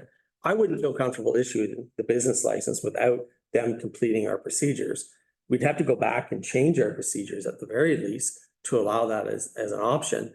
And then if it happens here, where else does it happen, right? So I think we need to, this is complex and this is not probably the best forum to figure this out, But I think we do have to do something on this because we're finding the weakness in our procedure right now. And that is the strata needs to give us that consent form, and without it, we shouldn't be issuing business license. So there's a bit of a standoff here. So I don't think it's just as simple as that we say the strata has to figure it out, because it's also on us when it comes to our short-term rentals. So I don't know, Kelly, I saw you were. Go ahead, Kelly. Yeah, and I just want to thank you, just to provide some clarity in terms of our business license bylaw, which is what talks about the short-term rental. So we do ask for a strata consent form just to verify that the parking stalls are the parking stalls, and that what our actual bylaw says is that that short-term rental businesses is not prohibited by a bylaw. So that's actually what's in there. It's not that a strata consent form is required. Okay. We just do that administratively, saying, hey, these are the parking stalls. Here, check off that the short-term rental is not prohibited within your bylaw. And so the tricky part is within their strata bylaws, it just doesn't speak to short-term rentals. So it doesn't support it, or I guess there's different opinions on that, which anyway, so just for clarity within our business license bylaw, it's evidence to the satisfaction of the license inspector that the short-term rental business is not prohibited by a bylaw enacted under the BC Strata Act. Okay, so just for clarification for me, so if they do have a license in and they do have 2 parking stalls free, because I think that would be, is that in our Something like. bylaws that they need 2 parking spaces or? 1 parking space per bedroom. Per bedroom, yes, sorry. So that wouldn't be governed by the bylaw. It's just like, yep, you ticked all the boxes. Okay, thank you. Councillor Bailey, then Councillor McCabe. Okay, so thank you for that information. That's important. So we don't require that strata approval for us to issue the business license. And I guess that's what I'm getting at, is that, when we look at our process, that's not forthcoming. We'll still issue. Through the chair, so in the application form, so we might not require the strata consent form, but the strata consent form has the strata confirm that their own bylaws don't restrict short-term rentals, instead of making the licensed inspector review strata's bylaws to see if it is or isn't. So what you're saying, if there's no bylaws for this particular building, then. And this one is difficult to interpret for the licensed inspector, I would say, yes.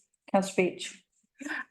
Thank you, through the chair. That just brings up the question, if they can't write a bylaw about short-term rentals, why are we worrying about their bylaws? It doesn't exist in their bylaws, therefore, if we've said a business license can be issued based on they've met that requirement, but there's no bylaw in the strata's bylaws, then they really can't stop them. I don't understand. I think it's. They can't really stop the business license because they're meeting our requirements. And then it is up to them. Maybe it would force them to get their act together. Thanks, Councillor Beach. If we just okayed all these business licenses and they had to do something about it. I don't know, just. Thank you, Councillor McCabe. Yeah, it's not like we're not doing anything, and I suggested the status quo, but I suggested status quo. Along with what Councillor Bailey was saying, which I said earlier, is we can follow our process right up to a certain point. And then we're stopped because of we're not sure of the existing bylaw in any given building regarding short-term rentals. Our policy is MRU2. We allow it. Does the Strata Council allow it for whatever individual complex? So we can make sure that unlicensed short-term rentals aren't running. And when we can, like, we have letters out to them, to unlicensed folks, to make sure you're going through the process of getting licensed. 2 people per bedroom, one parking spot per bedroom, all the basic guidelines we've set out, and have them sign off that they've comply to all that.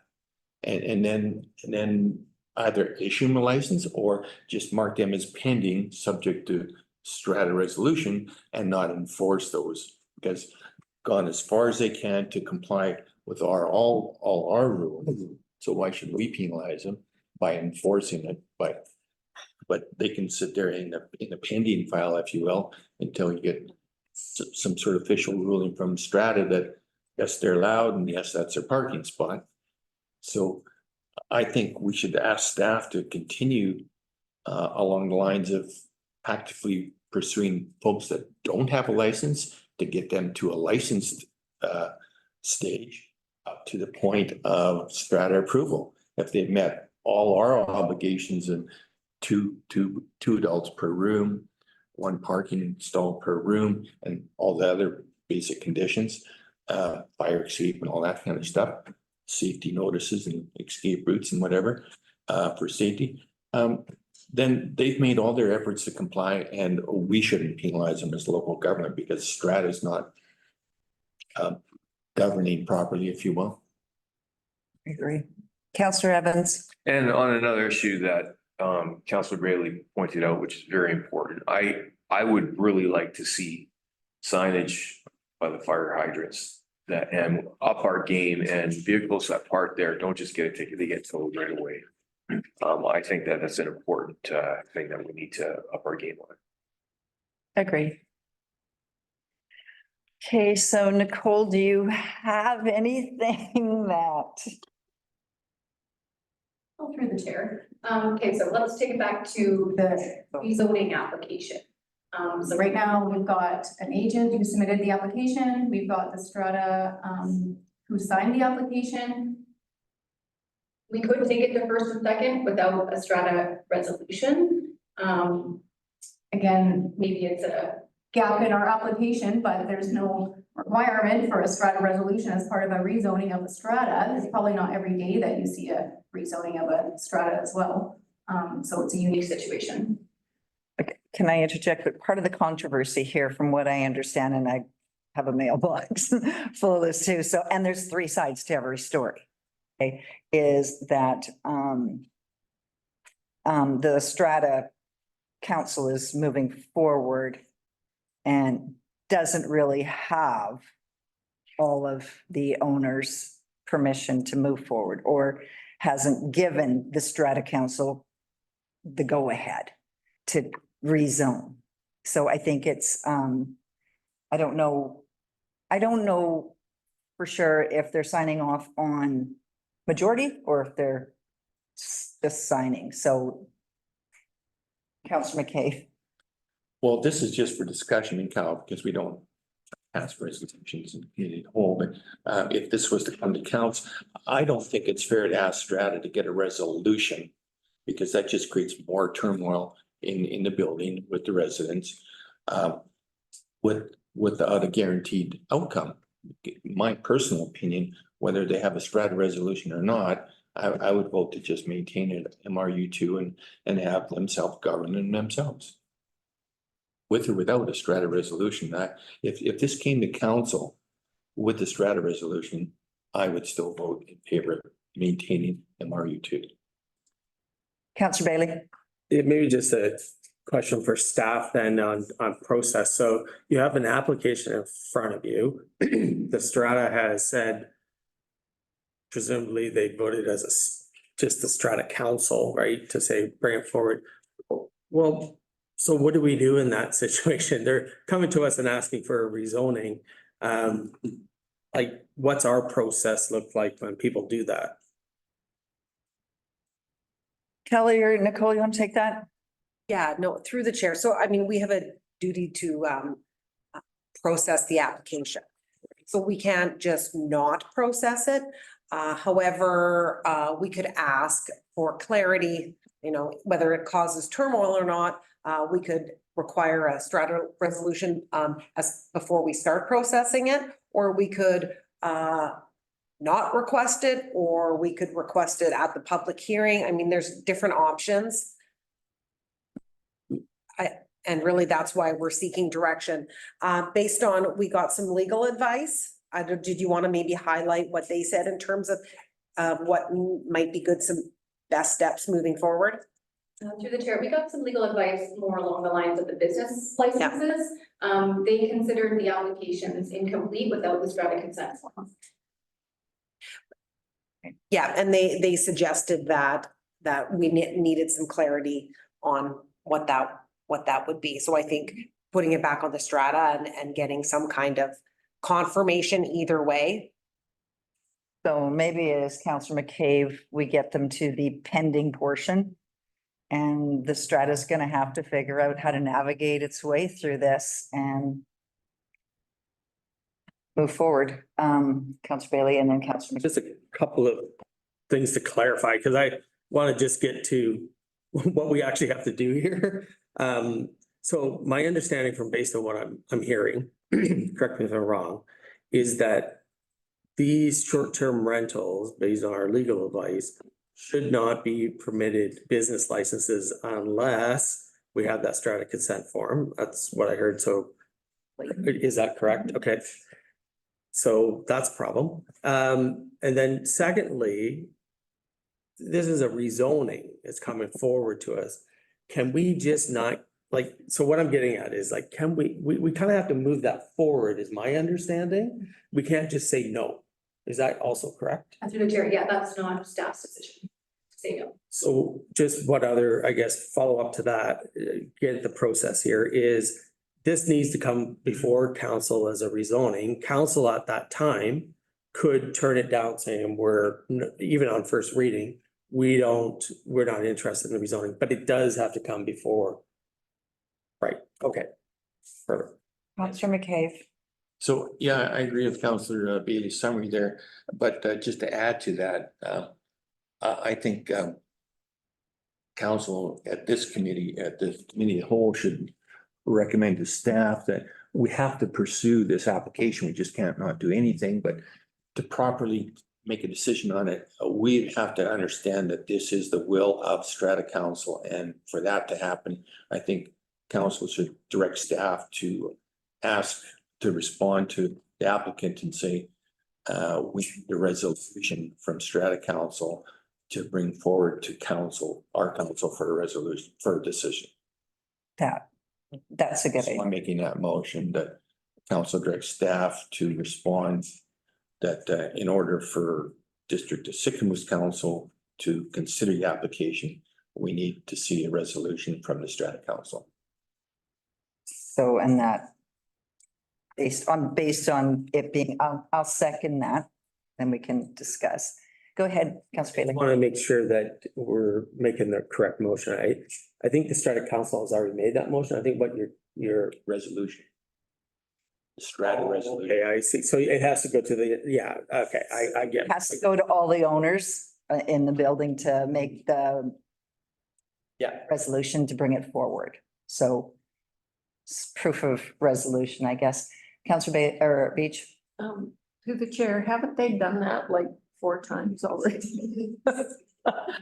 Or what was the difference? It seems to me in all of what I read that They're not hitting 3/4. Pardon me? They're not hitting the Yeah, threshold. just 2% below 3/4, but they've done that 4 times. Anyways, okay. Councillor Rich.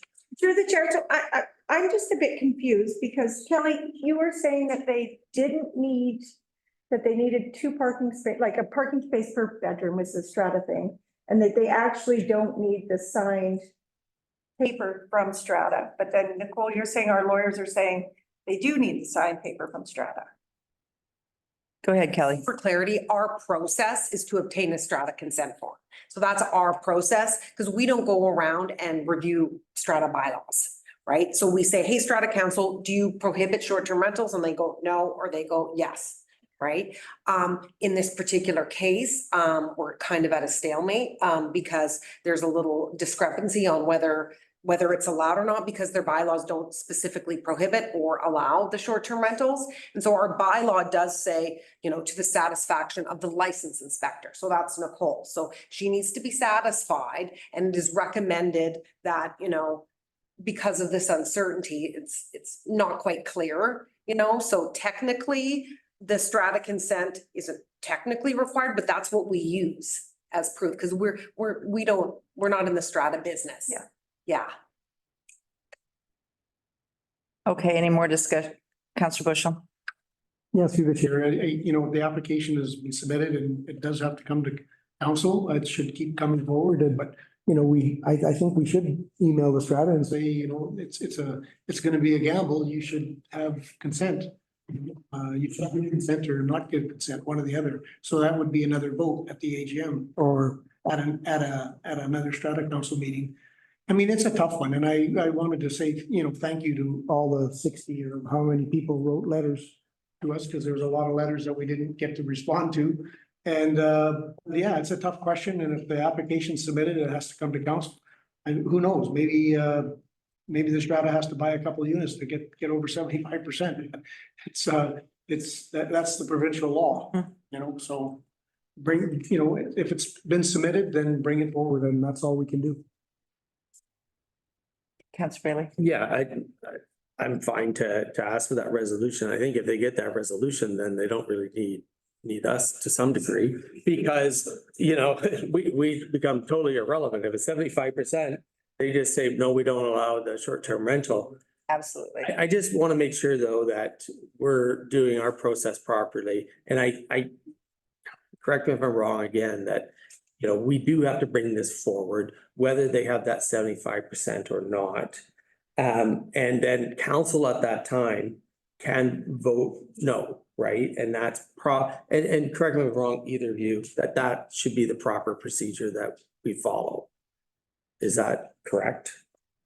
Go ahead. Through the chair, Sarah, could you just confirm? So we have a motion right now for staff to request a strata council resolution in support of the application for the rezoning prior to bringing it to first, second, and so on. Through the chair, that was my question to Councillor McCabe, is if that you wanted it before first and second reading the consent? Yeah, it's sort of like more information before a decision. Yeah. Okay, through the chair, my question was the strata consent, is that for allowing short-term rentals or just to proceed with the application? I think there's some confusion about that. So the strata. Yeah, through the chair, there's two things. So let's talk about the zoning. Before we take it to council to start talking about it and even make a decision, do you want to see a strata council resolution from the strata in support of the application to go from MUR2 to MUR1? Then we'll talk about the short-term rental applications.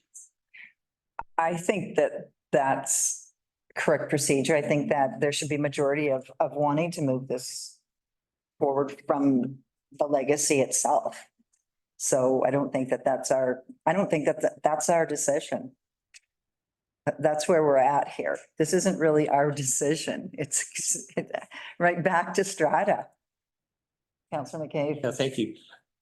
I tried to read all the correspondence. I read most of it. There was pros and cons, and there's some civil litigation going amongst themselves. And we've been told from either side that this application doesn't represent, it's not approved by strata council. So I think it's incumbent on ourselves to ask the question, could we please see a strata council resolution? Okay. And then we'll move the application forward to council for decision. Councillor Bailey. Yeah, I'm fine with that. It's just as long as we're legally allowed to do that, because, I guess there's two things here. One is the strata resolution saying we want short-term rentals, right? Then there's another thing from the strata, I guess, council that's applying or, on behalf of, they're supporting this rezoning. So it's more not about arguing the pro or against it. It's more about just our procedure, about what we have to do in order to do this properly. And I guess that's maybe something we might have to look further into, but I guess my concern is just, if they don't give us that resolution, right? Then do we say it doesn't go to first and second? And I guess that's what I'm trying to get at is that resolution a requirement versus just a nice to have for our process? Because normally what we do is first and second, council can come and say, no, we don't want to do it. And then you have a council vote and it's down. But if we're saying you can't even bring the rezoning without that resolution, then I guess that's just some clarity we're gonna have to seek. Whether that is, something we can do, that's all. Councillor McCabe. Yeah, just further that, whether they ask for a resolution and it's voted for or against, it doesn't matter, in my opinion. It just tells us as a council that we're speaking to the strata. As opposed to somebody down the street that doesn't even live there. How do we know that the people putting this application forward have the authority to put the application forward? So if we see a strata resolution, whether it says yes or no, we know we're dealing with the proper authority. I agree. I think that, I agree with you, Malcolm, and I think that it should be noted, and I guess a tick box for units, like there's 62 units there, you have to make sure that, I guess they need to have majority. And it needs to be brought to council as majority. Sarah, go ahead. Through the chair, I just brought up the development application procedures bylaw. And it says an application shall be, so the item C, accompanied by the information required in accordance with the development proposal application form or any other information determined by the chief administrative officer or community planner to be necessary for council to properly consider the application. So this is for development permits, but also for zoning and OCP amendments. Is how I'm reading it. Could you dummy that down for us? Well, The There's discretion. there's discretion of the CAO and the planner, or in this case, development services manager, for what would be required. And I guess council's asking for, Well, there's a motion on the table in first and second. And Sarah, can you maybe repeat what that motion is? Through the chair, I would like Councillor McCabe to repeat. Just that we're asked staff to request the applicant to provide a resolution along with the application. Council resolution along with the application Mhm. for our council decision. we have a first and a second, or any more comments? All in favor? And that's carried. Thank you, guys. Okay. Moving along to, I think- sorry, Here, just talking about the short-term rental business license applications, that was the second piece that we were looking for direction. We haven't been doing anything for the last year and a bit. We can continue to do that and hold out for the CRT decision. We can report to the province. I don't know if there's a preference from council. Bianca. I just want to note that like currently all of our short-term rentals have a business license fee that they have to pay. Because these are currently getting held, they have not paid their business license. Well, we didn't have a business license for last year, $245 a year for this year. So It's about just under 4,000 a year in business license revenue that we're not collecting. Okay, thank you. So back to, I know. so back to Councillor McCabe's recommendation was that it just goes into pending. I mean, if we can't collect, we can't collect, but if there's no short-term rentals, it should just hold until pending and the legacy gets their stuff together. So, Councillor Beach? So through the chair, so you're saying that instead of holding them to pending, we just say, no, we can't because. No, take them to pending. Pardon me? Take them to pending. Oh, They were holding, doing work and not getting the fee. Because it's not resolved. What if we just told them we can't because your strata resolution doesn't allow it? We can't take them. Councillor Bailey? Okay, I think we need to follow whatever the legal advice is on this. If we've gotten legal advice that says that we shouldn't be issuing this without the strata consent form, I think that's the way we should go. And, as the zoning goes forward or doesn't, who knows, but in terms of issuing short-term, business license or short-term rental business licenses, if we're missing that important part, I think this is just gonna become another flashpoint where that's gonna get challenged and we're gonna get challenged on that. And I don't know, like, I think everybody is saying that this is a tricky situation, so let's not make this situation trickier. And if we need to get some more legal advice on it, great, but I would just say without that consent form, and we were given that advice, then we shouldn't issue them, but that's my opinion. Councillor Bushel, then Councillor Rich.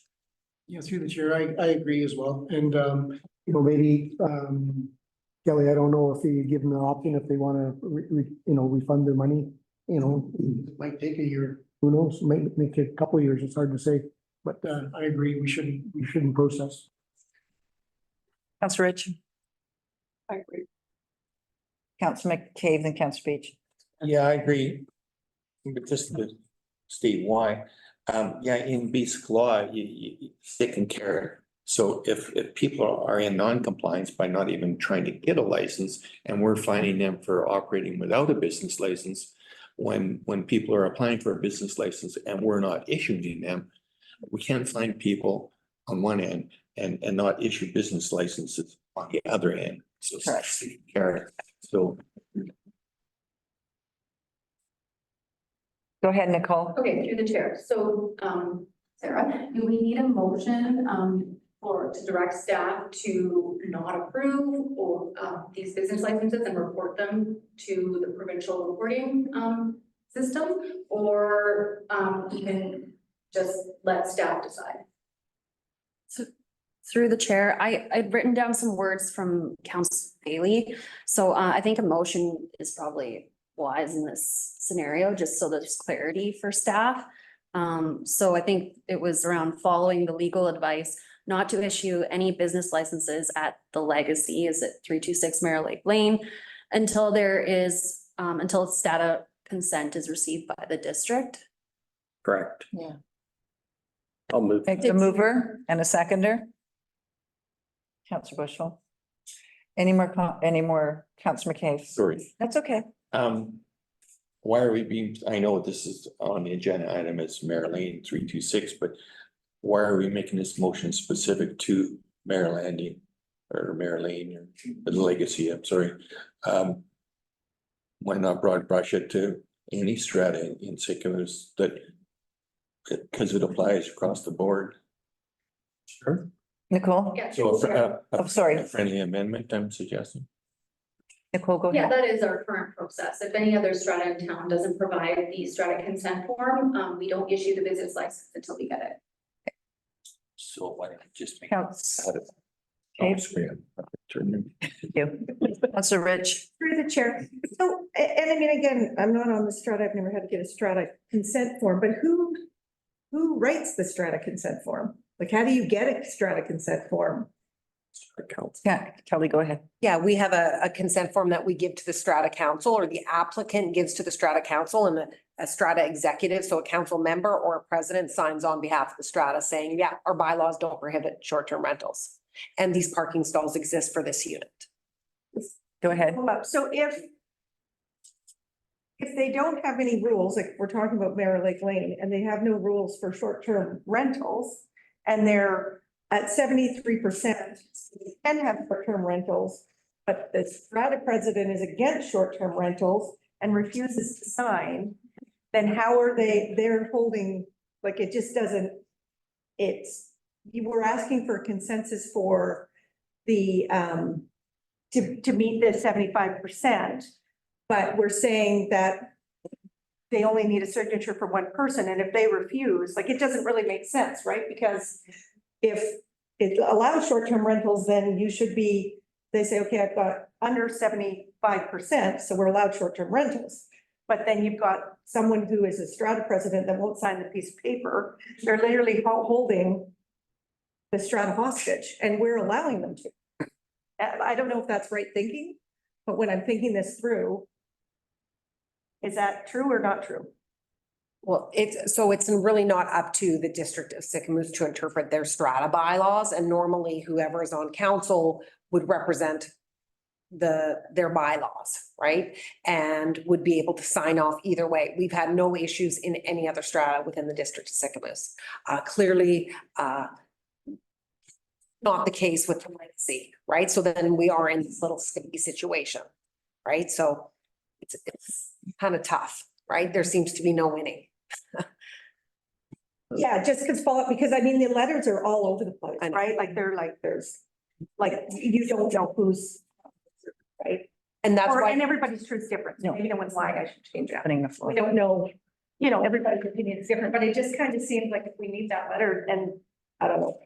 It's odd. Councillor Bailey, then Councillor Evans. So I guess, Councillor Oh, Bailey, just, sorry. I'm not opening the floor. Thank you. Go ahead, Councillor Bailey. yeah, this is really tricky and I feel for staff and I want to give you guys as much clarity as possible out of this conversation because we're having a hard time with it, so I can't imagine what you guys are going through. I guess if we are to, like, there's a couple of ways that we can deal with this. Just take the letter out. We don't need the letter as permission, which is going to be a little tricky in itself. Or we have to allow that to stand, right? I don't see how we're going to be able to split this in terms of sometimes we require the letter, sometimes we don't. It's either we're going to have to get the strata to send that to us, or we don't actually require it. Which is technically, I would say, possible because you do it based on the zoning.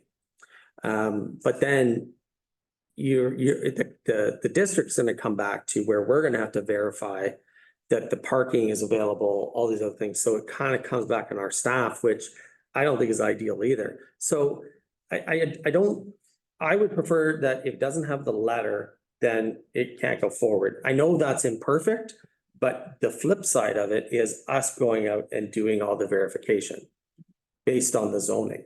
So, and that's not good either, especially now that we're in planning department and bylaw, we're kind of behind a little bit. Like we're already 5-6 weeks on planning processes. If we have to add in this paperwork, that's going to have implications as well. So just want to point that out.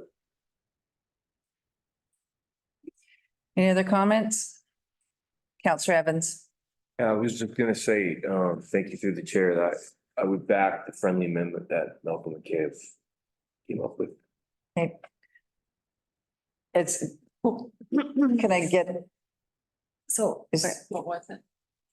Well, Go ahead, Councillor McCain. thank you. Through the chair, if I could get Nicole, just what's our existing policy? Through the chair, so if we're talking about the short-term rental business license application, we require the strata consent form.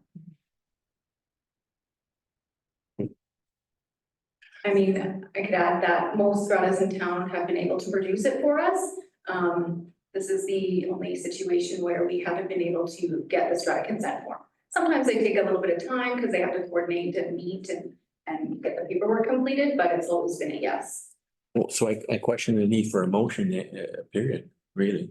And we already have a policy in place to do that. Unless you want to reestablish it or confirm it. So Go ahead, Nicole. Do we need it? Well, through the chair, I think it's more along the lines of, do we continue to do nothing? Or do we include them with the rest of the short-term rentals who are out of compliance and report them to the province? If that's the process. Council? Yeah? Councillor Rich? Sarah? Through the chair. So just wondering if there's an amendment. So are we withdrawing the amendment? Yeah. Yeah. Okay, so keeping it specific to 326 Fair Lake Lane. And then is there an amendment to the motion to add that the non-compliance be reported to the province? Sure, I mean, sure, I mean, I would say it's kind of, if it doesn't follow our procedure, then it's in non-compliance and then staff takes the appropriate position there, but we can put that in there if staff's comfortable with it. It's up for council, sorry, through the chair. It's it's up to the committee. I think, was that the direction you were looking for, though? Yes, if I could offer my own preference would be maybe to continue to not do anything. I'm just being mindful that the short-term rentals have been operating probably before we started regulating. And we are running into the summer season and then people probably already have vacations booked. This is a really tough decision to make. Okay. Okay. Yeah. Go ahead, Councillor McCabe. I don't think we need to make that other amendment because it's part of our existing policy and procedure anyhow. So if we pass the current motion for direction, that already exists as part of our procedure. Okay, ahead. so through the chair, that staff be directed to follow legal advice and not issue any business licenses at the Legacy 326 Mirror Lake Lane until such time that there is strata consent. That's right. The strata council. Or strata, Well, maybe the strata consent form, right? could I just offer, that it be accompanied with a strata consent form. Okay, so just for clarification, Kelly, if you have one strata consent form from one of the condos, do you have to have one with every? Yeah. You have to get it signed every. Yeah, because every unit has a certain assigned parking stalls and then, yes, so it's very unit specific. Yeah, okay. Okay, Councillor Beach. Through the chair, because I've never belonged to a strata. Does the strata have a set of resolutions written that they could provide us so that we know? No, that's the What- that problem. they're- Not in this. Problem here, they don't have a yay or a nay. They don't have. Yeah, correct. Councillor Beach or Councillor Bushel? No, I was gonna comment on problems. We would have to get their minutes, basically their previous minutes. And then we'd be able to follow it that way.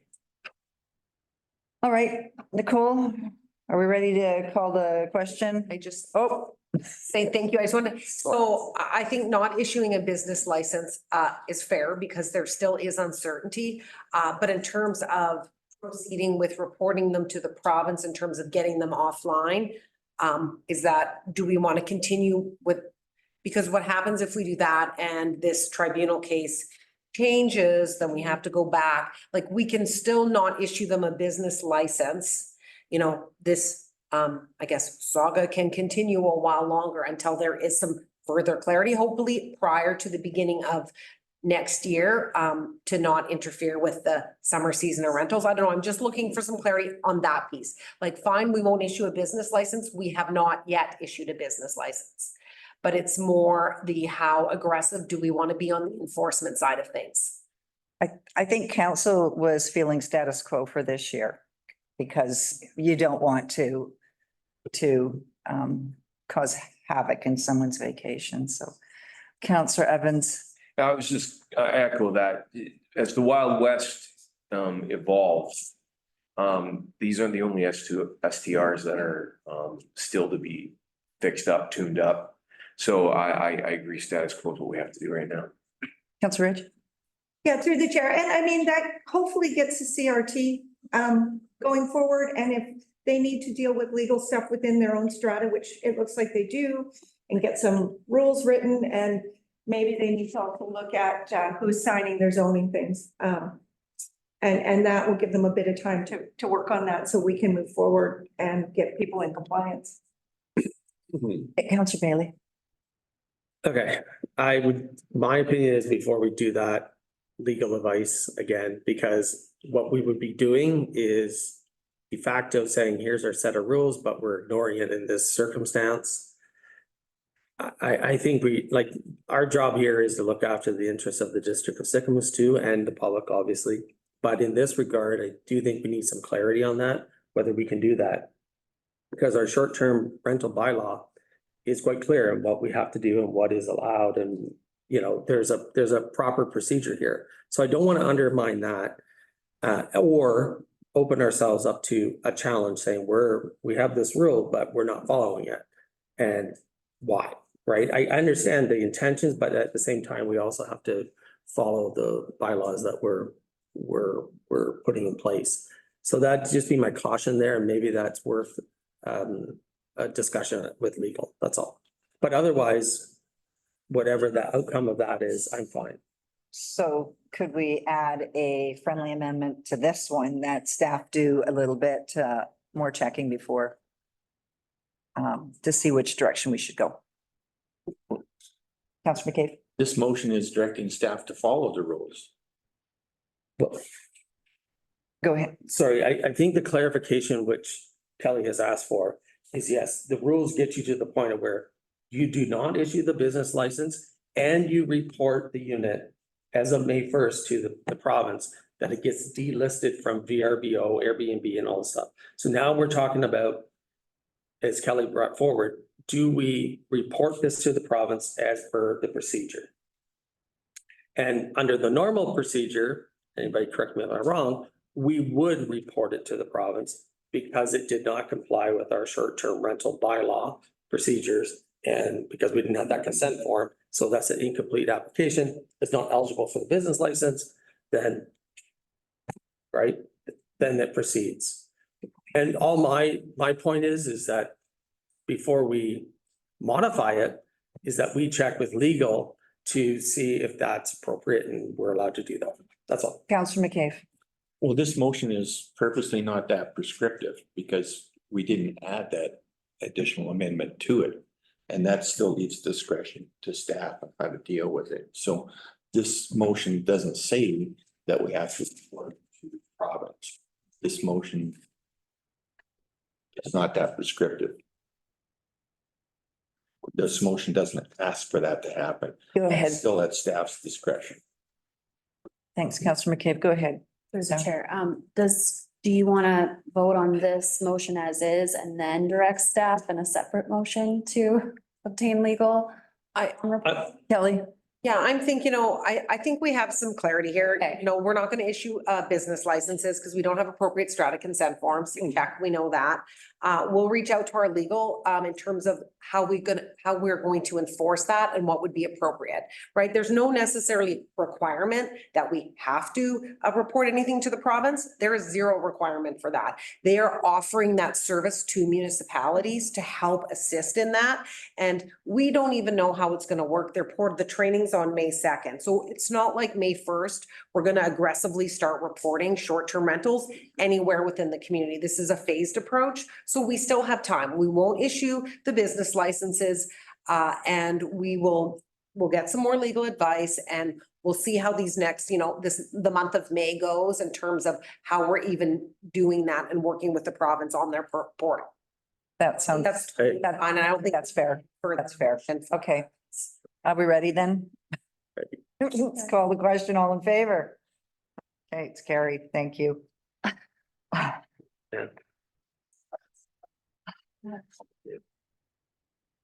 Okay, so we're gonna move to 21-361 DP 534 Main Street. Nicole, do you want to give us an update on that one, please? Sure, okay, that's a long discussion. change gears. Change my mind here, okay, 534 Main Street. So at the Planning and Development Committee meeting, there was a resolution that, the committee directs staff to bring the development permit forward to, a future committee of the whole meeting, and so that's what this presentation is today. Just talking about 534 Main Street development. At the Planning and Development Committee, there were some great questions asked. The developer's engineer answered some at the meeting and by email, and that's been included in the staff report today. Next slide. So 534 Main Street, it's located on the left-hand side there, and then the aerial on the right. Right now it's designated town center, gateway character area. And it's zoned C1 local and town center commercial. So the development itself is for a checkpoint development, including drive-through service facilities with a food court, dining area, associated amenities. This is the site plan, and I outlined the 534 property in red. So some of the history, because this is a 2021 file, but some things had to happen before we could make a decision, our council could make a decision on it. Number one was the contaminated sinks regulation. So 530 and 534 Main Street they applied for the development permit concurrently. 534 was required to go through the site contamination process with the province, so the applications were split.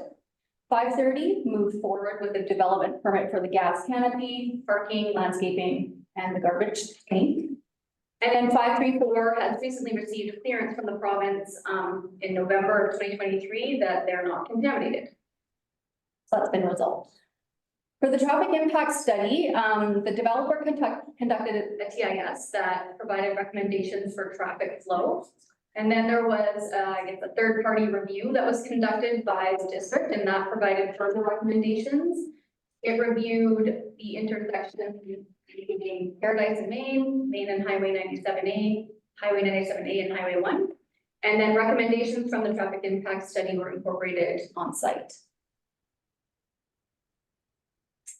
So for landscaping, there was a request from some members of council to move the garbage tank to a less visible location. And so what they've done, and this is the most recent landscape plan, is switch the garbage tank and the fountain. So the fountain is, now at the corner there, and the garbage tank is further back on the property.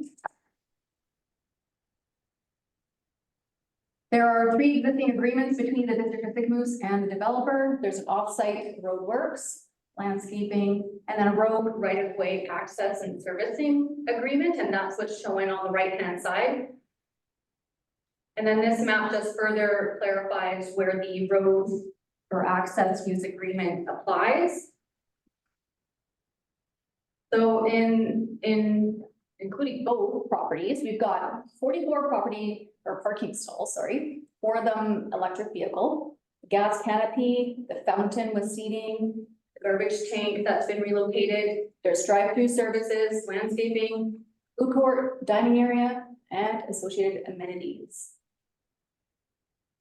So some of the options that were discussed at the Planning and Development Committee was, because these 2 properties are so dependent on one another, that the development permit be approved pending consolidation of the lots. Otherwise, they would be out of compliance. You need to consolidate those. Another thing we discussed was registration of a covenant on title to restrict the sale of the lot separately, but that's not ideal. We sent internal referrals for this development. A building permit for interior work of the existing building has been issued and going through the inspections as required. And they will need a building permit for the exterior of the building because there's some big changes happening there, not necessarily with the building size, but more the facade. Bylaw had no concerns with the development, and for operations and infrastructure, because we've gone through the couple traffic impact studies and the engineers have let us know that there should be no concern with traffic backing onto Main Street from the development after the recommendations from the third-party engineer were implemented by the developer. And then we have the servicing agreements in place with the developer. And then for fire, they didn't have any objections, but this was from previous fire chief, always encouraging fire smart landscaping. Okay, that's it. Council, any questions or comments? Councilor McKay? Save it for in camera. Okay, that sounds good. Thank you very much, Nicole. Okay. ALR farmland, water and sewer fees. Councilor Rich. Through the chair. So I've been approached by a few people that farm. There's an issue with the water. So I don't know what the solution, Bianca spoke with them too. So right now our water's like super low. I don't know what the reservoirs are like, but when you look at people's ponds and places that they use to water their livestock and their gardens, they're like at a quarter. And I've actually gone onto people's property and looked at them. And so what's happening is these people that kind of run small fruit stands donate to our food bank. We now have a new thing through School District 83, which is called the Farmer's Box. And through the schools, you can get $20 worth of vegetables that is worth $40. Help families eat healthy and feed their families better. But what's happening is these small scale farms are not planting because they're terrified they're going to spend the money planting and then they're going to have no water to water with. So we'd spoke and talked about putting in a second meter, but when you put that and giving them 50% off as a meter, which would be about $200. I think the meters are worth about $400. But then when they have to run the piping in to get to their farms, they're looking at $10,000 to $20,000 from their property line in. And they were looking for a way. So if they run out of water, because they don't want to use town water, they don't mind paying for town water, but when they're paying their 80% on top of that for their sewer, or they're having to water a lot because they're watering pigs or they're watering carrots, it doesn't become viable. So we talk about the carbon tax and we talk about, farm to table and all these things about not buying food from Mexico and even global warming comes into this and feeding our kids. And when carrots are $10 and bologna's $5, you feed your kid bologna if you're broke. So I don't know what the solution is. And I know Bianca had spoken with Broken Shovel. And I also know we can't deplete our raw water reservoirs for the entire town to grow some carrots. But I'm just wondering if we can think outside the box on how to help local farmers within Sycamore with watering as our community becomes drier and drier. And we're seeing that happen. So that's my spiel. And I don't know what the solution is, but I just think we need to really start looking at it. Because we do need food. And it is part of we do need to solve it within our own community.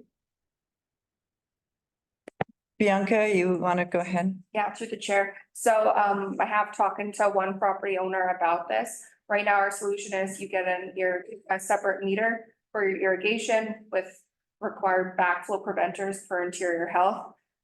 With that, there is an opportunity. We do have a fixed charge when you have a second meter, and that's to not promote second meters just because it is an extra use on our system. And we do have requirements for the amount that we're allowed to pull from the lake. And it's also treated, so cost. So I have given them the option of putting in an irrigation meter. I've been looking around at what other municipalities do, and it's a total mixed bag. Salmon Arm treats everyone the same. If you're a high user, you're required to get a meter, sort of like us. And if you have a second meter, you pay a second fixed charge and similar to us.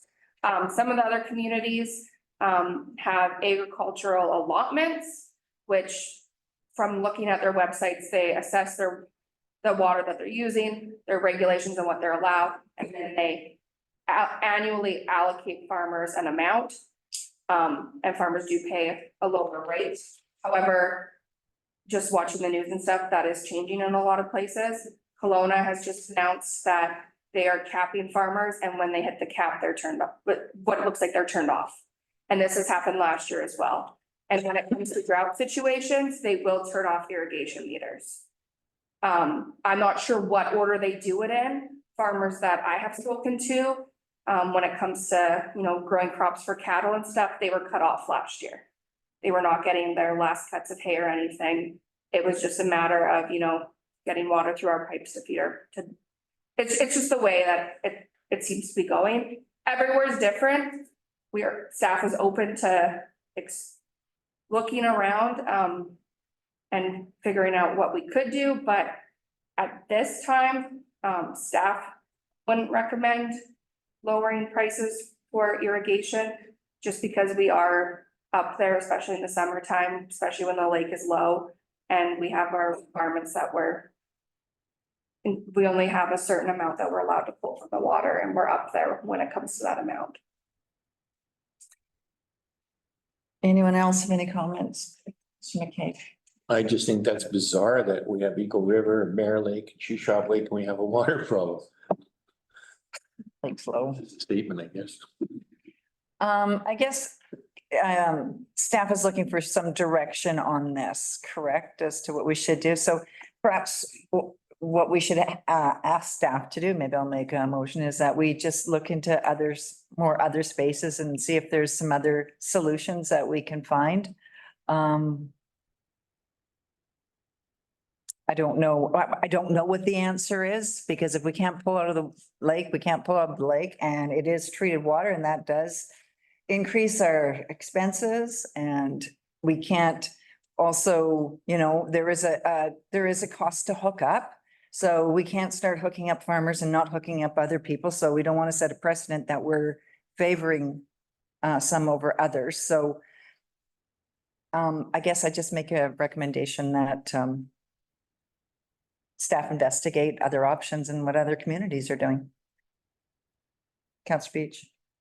To the chair, this is just a question because I have no idea.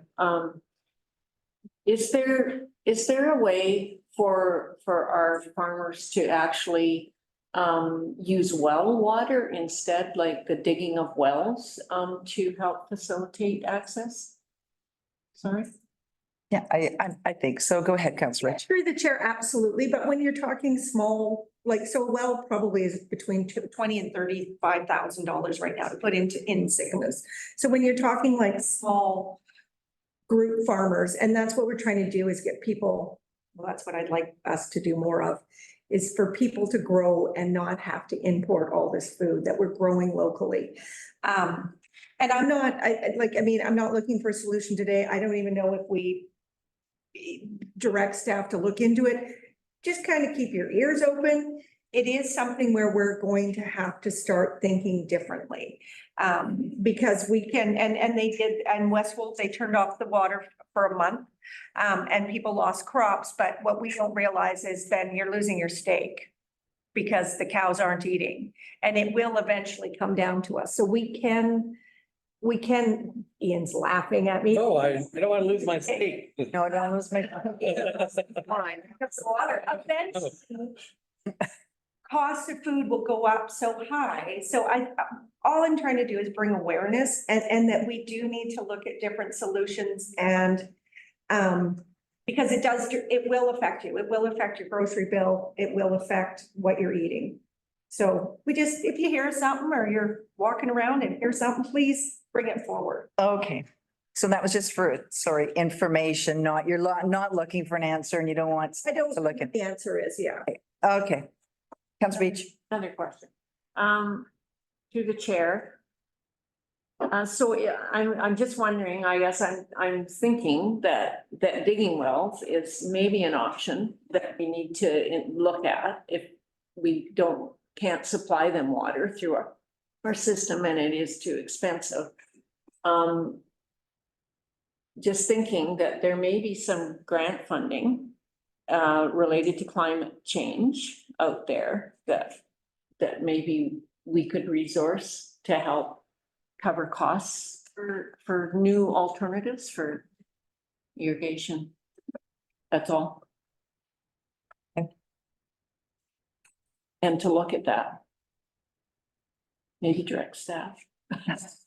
So there is some direction here for staff then. Is that where we're going with this? Councillor Rich. Sure. Actually, the BC government this year actually put in, there's an irrigation grant and farmers applied for it. And of that, 6 in BC got a grant for under 10 out of all the farmers. And so there actually are things. I don't know if it's something that's significant. How do you give it out? I'm not sure. But there were some grants, but honestly, only 6 people got them. So it was like a nice shiny thing that didn't really help very many people. And farmers are pretty ingenious people too. I mean, if they feel that they can dig a well or have a well or dig their dugout deeper, I think, they will do those things to move forward. Councilor McCabe. Yeah, maybe they have to operate collectively, co-op, sort of like a farmers co-op or whatever, how that might work. Sort of farmers water association, so they can pool their resources. Before we did our water plant pulling water out of Mare, there was a debate whether to put a reservoir up in Owlhead. That would be gravity feed, and so and it doesn't have to be treated for irrigation. Maybe they form an association and pool their resources and form some sort of untreated water system. Kelly? Yeah, through the chair, all super good discussion. I agree with Councillor Rich that this water problem isn't going away and it will affect the farmers. Like it was on the news this morning in Kelowna, how they're literally capping them and cutting them out. And farmers are not impressed, and it will impact everybody in the cost of stuff. So I know that we are looking at doing a review of our rates in this upcoming year regardless. Right, as it relates to water and sewer, we did this 5% temporary increase for sewer, but the goal for 2024 is to do a more comprehensive review of our rates. And at that time, we can look at, irrigation was already on the table to look at, so we'll tie in that farming piece. And to the point, Councillor Beach, in terms of our climate action grant funds, because we do get funds for kind of climate stuff. So maybe there's an opportunity there to be a little creative. So I think leave it with staff. We're hearing you. It's not gonna happen overnight, but over the next year, maybe there's an opportunity. We can be a little bit creative without draining our lakes and our water reservoirs. For clarity, Daryl, so do we have a cap on how much we're allowed to pull from the lake annually as a municipality? Yeah, through the chair, we do. Clarity on that? Yeah, we do. And we're looking at reviewing that because we're there, so. And that's governed by MOE? Yes, it would be MOE. Yeah. Yeah, and it's more the growing time, the late summer, the hot, dry times, and we have a lot of people here, and that's what scares me if we get to peak and we start having to turn some taps off. Hate to do that to a crop that's almost ready, you know what I mean? So it's a tough one. Okay, thanks, Kelly. Thanks, Daryl. Okay, flags and proclamations. Councillor Beach. Through the chair. There's actually a couple of things that I would like to council to just consider. I wondered if there was a simpler way to have proclamations, like a list of proclamations that we support every year, just not have to have someone come and declare them, that we could, and that would go for, that would apply also to flag policy. I wanted to bring forward the idea of us determining if there were some flags that we could just bring forward every year on their day instead of having someone come and ask for them, because I really think that there are a couple of instances that would be respectful and appreciated. So I guess it all started because we were talking about the day and flying the pride flag, and then it came out in the news and wasn't very positive the way it came out, which I know Sarah's dealing with. But I just feel definitely, the pride flag, Indigenous Day, those are two flags that could come up every year, will come up every year, because there's always a proclamation day that we could just consider flying and not have to have any kind of special request. I don't think we do for Indigenous Day, but I would really like us to consider that. The other thing that I don't even know, maybe it's premature to bring it forward, but I'd like to council to also consider another flagpole to be placed at the health center, Shuswap Health Center, when it's completed, and for this community, and have our flag and the Sequat flag flied. So those would take some working with our partners as well. So I just wanted to bring those forward and see if we could have how everyone felt about that, because I really feel like we could have an easier solution for recognizing some of the flags that we probably should be automatically doing in a year. Maybe I'm the only one that feels that way, but that's why I'm throwing it out there. Comments? Council? Councillor McCabe? I hear where you're coming from and I empathize with all the different groups, but I mean, there is so many days, like yesterday was the birthday and we got anti-bullying day and we'd have to create a new room to store all of it. Yeah, no, let me clarify. I think we're talking about populations here, like, I think we're talking about not a day that you can either join or be a part of or not, but we're talking about sort of populations that you're born into.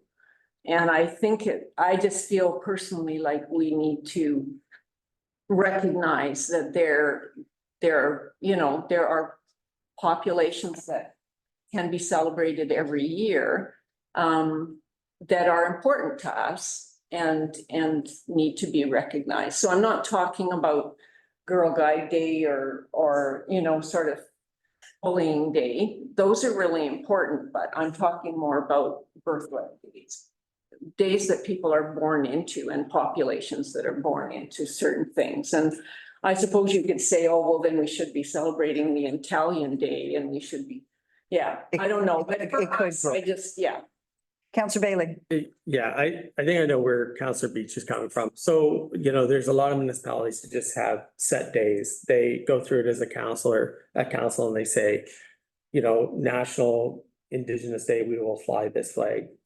Pride Month will fly this flag this month and so it's usually a dozen to 14. It's, anti-bullying day or the pink shirt day, fly flag. So I think what you're talking about is just creating a schedule of that. It also just takes that out of having to bring it to council all the time. The city of Vancouver had a pretty comprehensive flag policy, and I think they actually had it listed too in terms of what days that the council will approve. So it just kind of happened every year because those events were happening every year, and it kind of simplified the whole thing rather than having to do the application. So I think it's a good idea to look at. It might actually just simplify life in general, just because there's some things that are just kind of pro forma that we do every year. Yeah, and thank you. And yes, there are, but I do believe that we have a list that somewhat of a list that we do follow, but we do take the time to light up the circle. Those days, like there is, folks ask, and we can actually put those into a schedule and change the circle to that color representing that group. Sarah, do you want to go ahead? Through the chair, so the district does, in the past, has flown a flag for Orange Shirt Day in September. That's the only other flag that we've flown, as a district, besides last year, when we flew the flag on May 17th for the International Day Against Homophobia and Transphobia. But that flag, it was not a request to fly the flag. The request was for the proclamation, which council supported at that time. And so the proclamation came forward this time, and we just reminded council of the policy, and the decision was to wait until there's local sponsorship. I know it's a tricky one because there's policy, but there is a policy, but council could still proclaim the day if they so choose, which then would include the flag. We just don't get a lot of flag requests. It's actually, I don't think I've ever received a flag request. There was the proclamation request that had the flag. We can look at that of what days. It's just that we would need direction as to which days council wants to fly flags and for what cause or population group. And I know that tonight council will consider a request to fly the flag from Amy Anderson, which now that we have the policy would go against policy again. But you guys can have that discussion tonight, and maybe there's the decision to just proclaim May 17th as that day. We have not heard back from the group that sent the email with the proclamation request. And I know Amy reached out to a few different groups about local sponsorship and has not received sponsorship at this time. Yeah. So that was a lot, but Thanks, Sarah. Councillor Bushel. Through the chair, I support Pam. I think it needs a little bit more homework, so, I think there's no decision going to be made today and spend some time with a couple of counselors or yourself and Sarah. However you want to do it, but I think it needs some homework before we get it to council. Council Beach. Yeah, thanks. I agree with that. But I want it to be consistent. What we are going to fly flags for, or not fly flags for, and that was very evident this year that, right, not flying when we flew last year created a news media opportunity, let's say. And I think we do need to give it a little bit more thought and be consistent and have it scheduled so that it's not something that the next council is going to necessarily miss.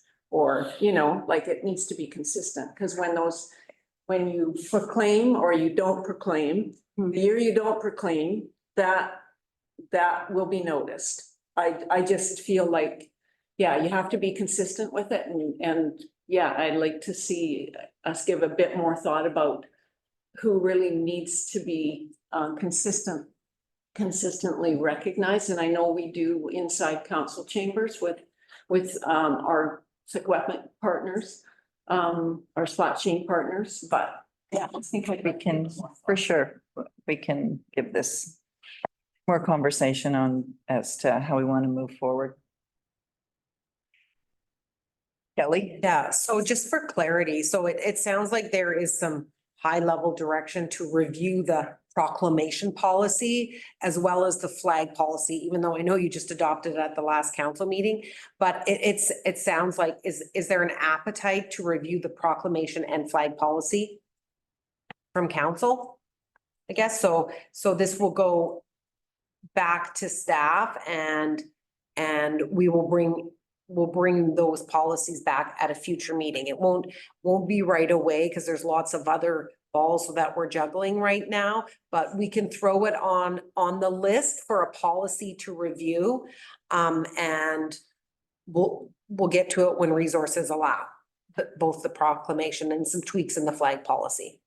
Thanks, Kelly. Thanks. Councillor McCabe? Yeah, I think the key thing in the policy is that the council shouldn't sit here and dictate which flag is flown or which flag isn't flown.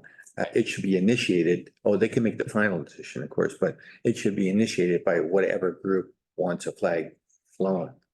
And I think we already adopted a policy towards that. So if somebody wants to come in and celebrate a cultural day for their heritage, there's a process for them to do that in this policy that you're going to review. Correct. And could we add to that by saying, and the district will acknowledge these days by flying the flags on these days, in addition to that, most definitely. Right, so we can make some tweaks to that and we can, if we want to change our proclamation policy, I mean, we don't get very many requests for proclamations at all either. So if we want to tweak that, we can look at other communities' proclamation policies, because I don't think we really have. We've already been doing that. Yeah. So it's something that we can bring back and we can add some clarity on. Go ahead, Sarah. No, through the chair, just, we could definitely look at the policies again. I guess that one was just adopted, but we can do that, and it would be good to have clarity from the group as to what days you would like flags flown. And also then, and part of the policy is that the group would provide the flag. So now I'm just there's that piece as well, as like, okay, we're gonna fly a flag for a day that we don't have a flag given to us. It's just, I just want to be mindful of that, but we'll work together and bring something forward. Okay, that sounds, yeah, we're gonna have to move on. We do still have a lot. Okay. To the chair, yeah, Sarah, I realized that we would have to, for instance, for slot chain, we'd have to talk, we'd have to meet with our partners and maybe they don't want a flag flown. I'm just saying that out of respect for the partnership, I think that's certainly a logical one, and yeah. Okay. All right, let's carry on here. Owlhead Logging Road deactivation, Councillor Bushel. Yeah, through the chair, thank you. just wanted this more for awareness. Had a call from some of my backdoor or backcountry enthusiasts. Gord Canfield, Dave Crowfoot, and Steve Horton. Steve's the new general manager of the Snowmobile Club, and both Dave and Gord are involved in Snowmobile Club as well.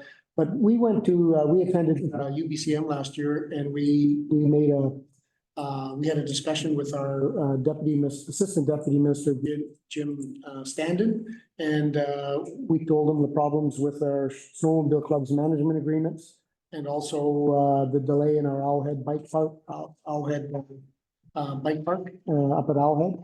And then since then, there's been some more concerns that we've had.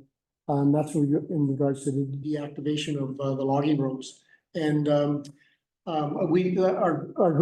group didn't do a delegation for them, so I just had this on the agenda, and then unfortunately, we don't have a lot of time today, but maybe after at the end of the meeting, when we have the 15 minutes, if you want to speak, you can just say a few words on there. But we do have the map on, they're talking about deactivating some of our snowmobile trails, which are a little bit of a problem.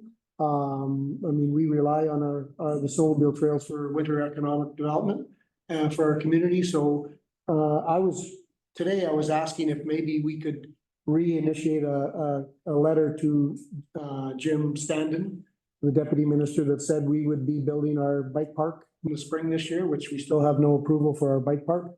And also our management agreements. The management agreements for the Snowmobile Club, just a real quick history of that.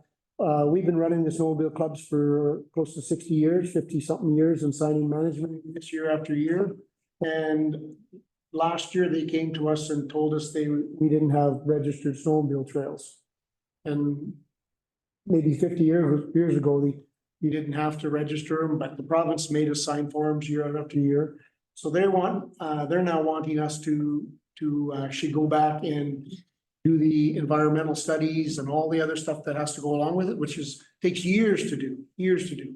So Bruce Standen said he would look into it. We haven't heard anything lately, but we're starting to hear about concerns with their rec officer, that's what they want us to do. And so we just need thought maybe a support letter from council on these 3 items, and we could work with staff and maybe direct, if we could direct staff to work with our groups, and we can get a strong letter, just a 1-page letter back to Jim Standen, and see if we can get some clarity before UBCM. So that's what I had for that. Do you want to make that motion? I would like to make that motion. You'd like to second that, Councillor Rich? Okay, and Sarah, we'll some discussion before we we did receive a letter from him saying that we would have permission that fall. I think there was a letter sent. So can we reference that letter? Because we're already into the spring, and he said that we would have permission last fall. Through the chair, Councillor Bushel had reached out to me, and I did do a search, but I was looking more for a letter from the Minister of Environment. Now that I have I think he's the Assistant Deputy Minister for the Ministry of Environment and Climate Change Strategy. We can do another look. I don't know if Kelly, you have access to that. I just know that I never received that communication, so I'll do a file search and we can certainly reference it. I might have it. Or maybe, yeah. Yeah, somewhere. Councillor Bailey. Yeah, I just want to amplify what Gord said, that this is critically important to our community. And we talk about trying to broaden out our appeal from the summer. Well, this is definitely one of the areas that I think the community is building on, and the Snowmobile Club has done an excellent job. But there's headwinds here. I mean, there's been headwinds on the Caribou side. There's headwinds now on trying to deactivate these Forest Service roads, which are actually the trails and how you access it. So this is a much bigger issue in my mind than just it affecting the sled club. It affects the entire economic construct of what is Sycamoose in the winter, for sure. So I absolutely support the motion, but I also think that maybe going forward, we need to be very active on this file and ensuring that we have this continued access because it really is critical for, I would say hotels, everybody that goes through a winter season here in Sycamoose. they will say that this is a pretty important economic driver. And in fact, the SLED Sycamores did a really good report there a few years ago that outlined that. So it's just something that we should look at in I think a bigger picture as well. So, yeah, thanks. Thanks, Councillor Bailey. Councillor Rich. Through the chair, and I think it isn't just winter. I know the sled club is important. But this is backcountry stuff. This is horseback riding. This is hikers. These are used year round. And again, it's just, we're trying to get those shoulder seasons. I don't know if it's something maybe ECDev looks into, but any kind of promotion we can get, because this isn't just about sledding. These are used all the time, like by all means. Yeah, for sure. And we can keep drawing people. Agree. Councillor Bushel. Yeah, through the chair, and I forgot to mention our section 57 that the Quad Club put in, going almost back 4 years ago now. We were told we were gonna get a small trail approved at on the map here. And again, that has been pushed back, and we don't even know if we can even get it anymore, but it was approved by Ray Cormery from Slassen Titles and Rights. And then it was approved, the Shuswap Regional Trail Strategy Group approved it and said, yeah, let's submit this application. And Dave's worked on that he's been pushing for 3 years and hasn't gone anywhere with our rec officers in Revelstoke. So I think a strong letter needs to go out, and we'll get that done.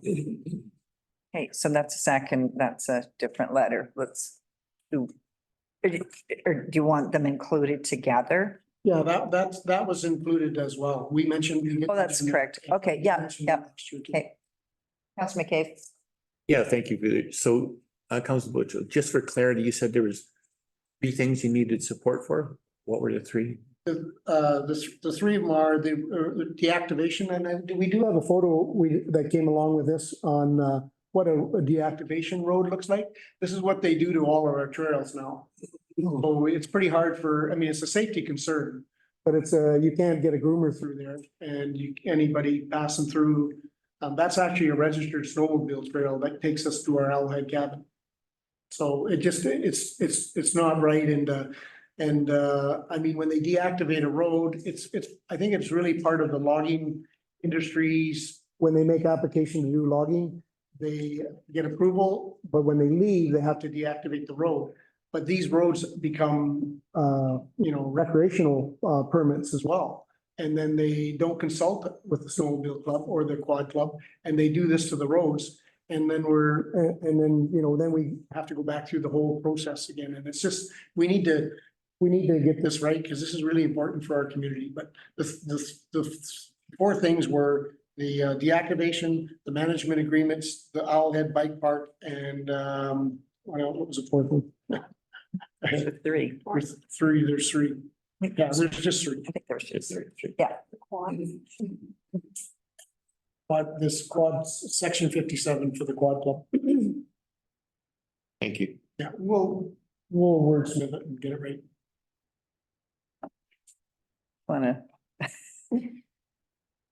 Read that motion? Through the chair. Okay, so my understanding is that there's a motion to direct staff to write a letter to the Minister of Environment and Climate Change regarding 3 concerns. So the Owlhead logging road deactivation, the Owlhead Bike Park, section 57 application, and then the section 57 application for the name of the club. The Shuswap Backcountry Riders is for the quadding, for the summer stuff. And the winter stuff is actually the Eagle Valley Snowmobile Club management agreements. Okay. So there was 4. Oh, yeah. All right, any more discussion on that? Okay, all in favor? And that's carried, thanks. Oh, actually, the motion said letter, but it meant something. Okay, we'll make sure it says support letter. I don't think we sent another one. Okay, all right, we're all good. We're good. Carrying on. Transportation Quarter Zone, Councillor Bushel.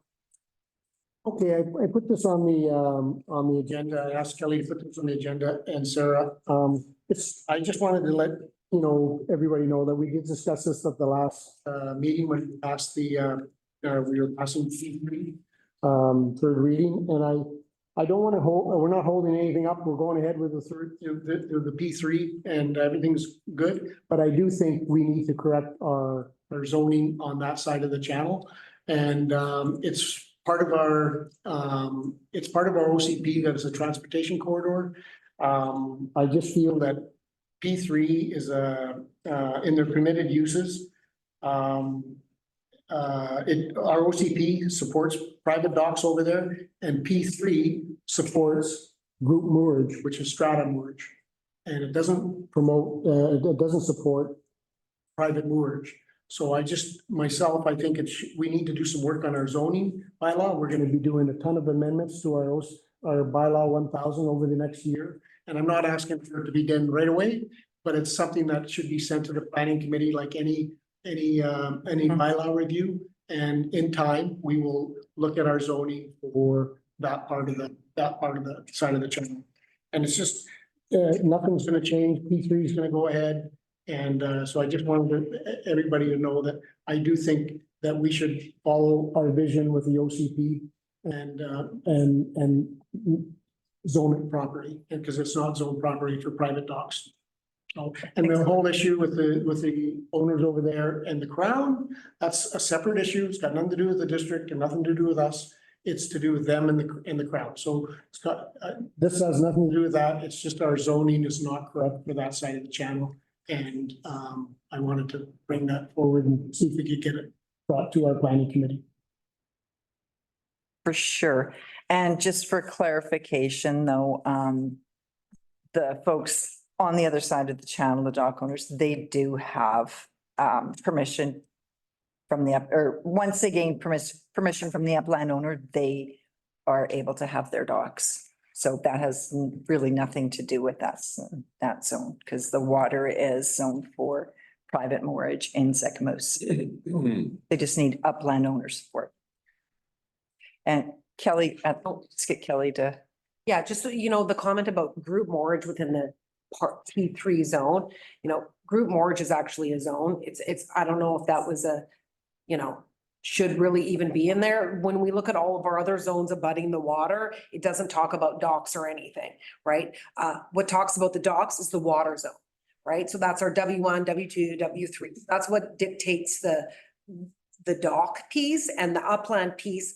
For example, Legacy or is MUR2, they have a dock there. That permitted use within that zone doesn't even speak to the water side. It says, seasonal, whatever the permitted uses are. That being said, I actually, John McLean did reach out to me. And in terms of as CSRD is the landowner of that piece. And as long as the rail trail is a permitted use, they don't care. Right? So really, they don't care. As long as it's a permitted use, the name of the zone, the other things that are in the zone, they're not fussed about, is what he communicated to me. So I think, we're moving it forward.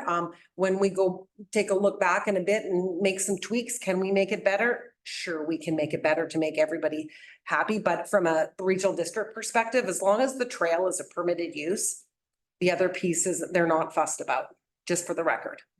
Councillor McCabe. Yeah, and correct me if I'm wrong, but thank you, through the chair. P3, the P stands for park, but it's not park. It's to be a park, it has to be registered and land titled. So you don't look under the definition of park, because park says, only group moorage, but it's not park, even though the word P, the letter P stands for park. It's not a park designation. It's not registered and land title as a park. So the current use in our what we rezoned it to allows private docks, single private docks. They just need the proper permit to have it. It doesn't not allow it. It doesn't change. They're allowed to have docks, private single docks in P3. It's allowed. Again, Gord. Go ahead, Councillor Bailey. Yeah, I got you. Yeah, that's great that John got back to you and mentioned that. That's, I think, really, really helpful. And as we go forward, we can just take a look at this. And we always knew that our zoning and some of it was a little bit clunky. It didn't quite perfectly fit. And I think we acknowledged all that, and that happens from time to time. Like, you take a look at what we've done with RVP zones. Perfect example of how we had a zone that it perfectly fit, and we had to tweak a little bit. But yeah, obviously, the permitted use on that's always going to allow the rail trail, always, right? That decision is made and it's going forward, and that's great. And now it's like what we've done with some of these other zones. It's more, I would say, administrative at best, right? But the RPP zone, I kind of view it as following that, is just making sure that we had those different elements in there. But, you know, I think it's something that we're going to be reviewing anyways. We know bylaw 1000 is coming, and we're going to have to do a lot in it. So, you know, I appreciate you bringing it forward, and I think it's just something we can put into the mix. Thanks, Councilor Bailey. Councilor Beach. Yeah, through the chair, just actually, if you look up P3, it does say group moorage. And so I guess it's, if we take it literally that it's group moorage, then that doesn't say individual docks. It definitely doesn't P3. So just saying. Sure, yeah. But I do, it is W1 that is the water. And that's the one that controls the upland docks. It has nothing to do with the zoning. It's W1 that controls the upland docks. So once they get their permits, say request the permit, they are good to go. And as a matter of fact, they probably are in a better position than the folks on the east side, because the folks on the east side aren't getting foreshore leases renewed. The folks on the west side can go get a permit from the CSRD, which is a governing body. So they're probably more protected on the west side than the business owners on the east side. So I just wanted to share that. Okay, are we good to move on? Okay, thanks, Gord. Okay, Mayor and Council reports. Councillor Evans, did you want to start? Sure, not much to report other than going to meetings like interagency meetings and talking to folks in town about the excitement about things that are happening to make our town better. Always available, and people take advantage of my sitting at Askew's quite a bit, and I always welcome that. I like it when they stop by and talk, so thanks. Awesome, thank you. Councillor Rich.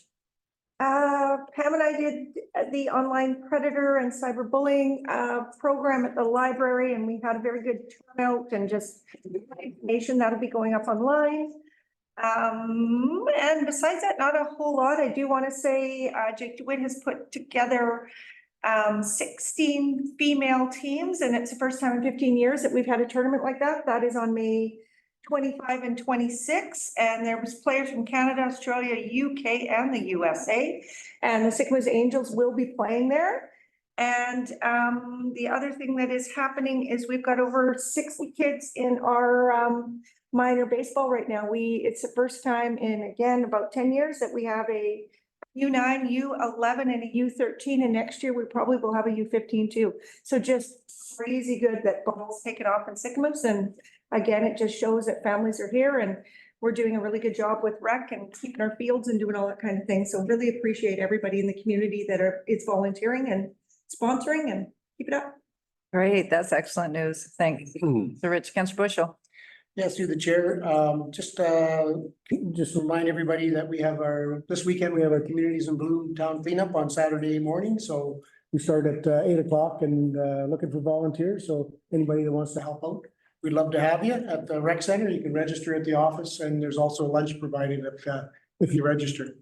Planning development meeting last week went really well. We've got lots of new developments going forward. The 425 Main Street, Hillier Road was on there. Also 675 Old Town Road. We had a new application, a new presentation from Twin Anchors, which was really great. This past week, I guess yesterday, we did a field visit, Nicole and Tyson. We did a Sycamore Sands field visit regarding their RVP zone and some bylaws. So Lorenzo was there, our new fire chief, and that was good. And John Braun came with us. So yeah, that was really good. What else do we have? Catch up with the council and the chamber, that went really well. I think. Yeah, I reported that, yeah, but other than that, everything is good. Thanks. Excellent. Thanks, Councillor Bushel. Councillor Bailey. I think Gord covered it and we're short on time, so I'll pass it over to Pam. Or whoever's next. Sorry, Madam Chair. Yeah, Siobhan, I've spent a lot of time on the community safety education, the first one, and we've got another one planned for May 15th on substance use and an opioid update. So yeah, that, and I've just learned and had a new experience of walking everywhere for 2 weeks, which exhausted me. And I want to say thank you to everybody who ever picked me up when I looked like I needed a ride. Anyways, so yeah, no, it's been a lot of reading and busy. Thanks, Councillor Beach. Councillor McCabe. Yeah, no, not much to report. I attended to catch up with council support put on by the chamber, and yeah, that's about it. Yeah, well, I've been committee of the whole with the CSRD and CSRD board, and those notes are in the package tonight, so I don't need to report on them. You guys can catch up and read those if you would like. And yes, we've had a lot of correspondence, and to those of you that have sent us letters, thank you. We do try to get back to everyone, but at some point it does get a little overwhelming when most of us have full-time jobs and we are trying to stay on top of correspondence. So sometimes that stuff but thank you for your all of your feedback. Okay, so now we're going to go into public input. Oh, sorry. Is there anything on the strategic priorities that anyone wants to speak to? Sorry, I just kind of skipped over that. Okay, you guys are good. All right, so let's go to public input. We have 15 minutes. Any comments? Stand up, podium, and state your name, please. Yes, Gord Canfield, Vice President of the Shuswap Backcountry Riders. And please, Sarah, if you could pull up that map that we had earlier of the Owl Forest Service Road. There was a map, and there was also the in the photo of the road deactivation. So if you can expand that map, please. And I like to kind of keep things as brief as possible and cut right to the chase. So the importance of and bear in mind that this is multi-use public access roads, the Forest Service Road, this connector that gets over to the Blue Lake side, the importance of that is for users to be able to get to spectacular destinations and spectacular viewpoints. So if we lose the ability to travel that corridor to link those two areas, well, then that takes that away. The other thing as well is that the Blue Lake Forest Service Road does loop around to Malakwa, and from Malakwa, there are off-road trails that come right back to Sycamores. Oh, thank you. So the whole idea of this is that we can now make a complete loop once we have access to that connector.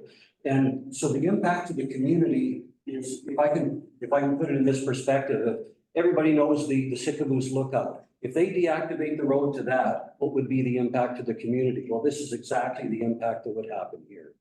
So everybody, and think about it. This is it's important to the community. Awesome. Thank you so much. Steve, go ahead. Good afternoon. Name, please. Madam Mayor, councilors. Full name, please. District staff. My name is Steve Sellinger. Thank you. I'm a property owner at the Legacy. I've lived there for 12 years. I'm a multi-taxpayer property owner in this town. This is a passion for me right now. I want to clarify a few things that I believe maybe the DOS does not understand. The application for rezoning that you discussed earlier, and I take all your comments in stride, it's absolutely, thank you for those. It's an application for rezoning by myself. I am on the application, it is my signature, it's not by the Strata Council. The Strata Council did endorse it because they're also owners. They're firstly owners within Strata, they're secondly council members who are volunteers. They chose not to be here today due to simple reasons, like obviously not, they don't want to show a conflict or anything like that. But I have applied for rezoning to MUR1 from MUR2 based on the history of the legacy. That property was purchased back in, I think it was 08, 09 by a developer who purchased the property when it was MUR1. He built a building there, 65 units, which we live in right now today, with no intent for it to be rentals. In our disclosure statements that we were given when we purchased our property, it's very clear that only original owners could rent. Okay. Did not say STR or LTR. There's nothing about that. We did have previous bylaws. Previous councils removed those bylaws about rentals because it was unclear, and it in theory is still in the works. It was voted on that they be reviewed and regenerated. Due to the SDR issues that we're having now, it's kind of a challenge to be very honest. That's why. But what we do have, and I wanted to interject this earlier, and I knew I could, I tried. Don't shut me down. We have a bylaw that exists that is very, very clear. It's under use of property. And it's that's section 3 in our bylaws. And it states, I don't have the exact words, so please, that there's to be no commercial or businesses operated within our strata. SDRs. All they are is money to gain. I make no profit off of living there. I make no income off of living at my home. I pay the taxes to the district of St. Louis, as do these people. They're all owners. Every one of these letters I received in the last 24 hours in support of the rezoning. The rezoning is not a strata issue. I'm sorry, but I will argue that with you. Strata law in British Columbia is for hypothetically the changing of common properties. If Darrell wants to switch vote slips with Steve, we do a vote at 75%. There's not a person in this room that receives 75% in a democratic vote to sit in any of these chairs. We live in a democracy. I'm asking the district to rezone the building back to MUR1. Actually, on my application, I discussed it with Nicole Lane. I didn't even really know how to do it because I asked for reconsideration of the vote that was taken. I was sat in this room and watched the past unanimously a vote to leave at MUR1. Shortly thereafter, we were asked by Ms. Bennett to produce, or our council was to produce numbers from legacy, I guess. It's not a strata vote. So we told the people, we had AGMs, we've had 6, I think. Have you guys all read the package that I provided in length? That. I think it's very important that you do because it shows we started at 66% of the ownership of the building against short-term rentals. We're now up to 73. I'm going to say probably more because 2 units have just sold. Both people want to live full-time with the legacy. I'm at a loss here. This is a rezoning act. I don't even know why that in December of 2023, I think, when the council sat, and it was only roughly a month after everyone went yay, but it'll leave it MUR1, all of a sudden we went MUR2. And I don't know, this is where our problem started. We always had rentals at the legacy. It's not a resort. I bought there because there was no rentals. That's why I purchased. That's why all these other 73% of the people purchased. So we're at a loss. We definitely do not feel that this is a strata issue. We have done due diligence. We have provided everything that the district has asked for. Multiple numbers of what the popular vote in the building is. 75% is ridiculous. We all know that. Strata law, it starts with strata law. We could go into kindergarten law. Then it moves up. It goes to municipal, it goes to provincial, it goes to federal. You know the difference? It's only strata law that's 75%. How the hell are you going to obtain anything with a 75% vote? All you're going to get is confusion and problems. Hence, where are we today? It clearly shows by the letters you receive in your inboxes how many people do not want short-term rentals. I urge you, pay attention to your taxpayers, your constituents in this town. we need to zone back to any or. That's where our problem started. Thank you. Thanks, Steve. Anyone else in the gallery?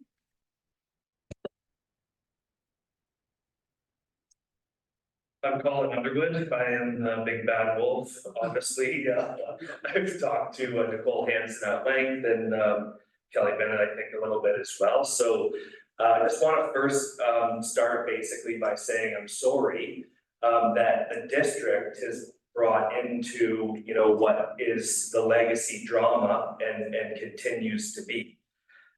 So essentially what's happening here is the two owners that were part of the development committee meeting on March 20th are trying to circumvent the Strata Property Act by a majority vote rather than a 75% vote. You're essentially being used as like a municipal pawn in this because it's their last lever to pull before a CRT ruling that yes is a very, very lengthy process. It was filed January 15th of 2023. So we're, you know, 16 months into that process and, you know, here we are again. If the Strata got a 75% vote last June 2023 at the AGM to ban the short-term rentals, then we obviously wouldn't be in the scenario that we're in today. They didn't get 2 votes last year, and so this is why the application was put into the district to pull a different lever, so to speak. What I guess I just really unclear about is the application to rezone a building, a condo building in Sycamoose. Because what I see from the legacy point of view right now is that there was one applicant and 2 members from council endorsed the application or signed off on it. And owners, yeah, that's right. 2 owners, 2 council members, it was the president and vice president. Yeah, and obviously they're owners in the building. So the process right now is that essentially the town of Sycamoose is watching. And that 2 owners from any building in Sycamoose, Riverside, Grandview Shores, Portside, White Pines, you name it, could put in an application with a council member's endorsement. And then the district council needs to proceed with an application. And so is that correct as it sits right now? Nicole? Through the chair? Yep, we just had that discussion earlier. Right. So I guess what I'm trying to say is the different council change with the wind. And essentially, if we start down on this slippery, dangerous slope, we could have a flood of applications come in from every single building in Sycamoose, depending on the majority at the time. And so the way I see it from an outsider is that this is a dangerous precedent to play, consistently rezoning buildings, potentially every 6 months, again, depending on what owner applies for what application. Okay, so any questions with that or any more information? No, we're good. This is just an input session. It is not a public hearing. It is not a delegation. So we're just going to take a couple comments and we're going to move on. My last one, the Strata consent form, I applied about a year ago to have a business license in the legacy, and it was followed up by a vote of Strata support in the building. And we're at political gridlock right now because it's more of a majority, but less than 75%. And so they don't have support as in a rule or something like that, or 50%, but they can't pass a bylaw. And so we're essentially gridlocked right now. And the Strata support form is to confirm that there's no bylaws prohibiting SDRs in the complex, and there's 2 parking stalls assigned to the unit, which I obviously have proof of. And so right now, we would like to be in compliance, having done everything else. We're definitely willing to pay the processing fee for the application. We have a Strata president that is holding the Strata consent form rather hostage. And so we can't be in compliance without the 1 signature. But what I'm asking is what is the 1 signature to verify, and why is the strata council or two members on it holding that up.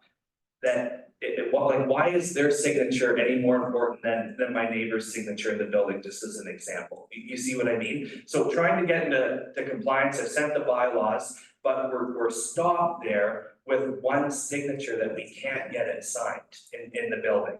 And so, you know, that's really all I have to say right now, but if there's no more questions for me, then I'll. Thanks, Colin. Thank you. Okay, do we have any other,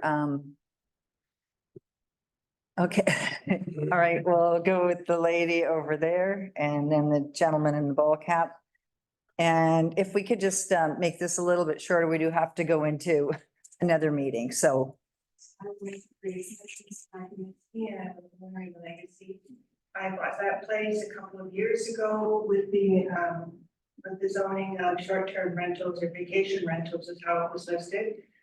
We bought that as an investment and it's been nothing but wonderful. It's a wonderful place. We love the community of Sycamoose.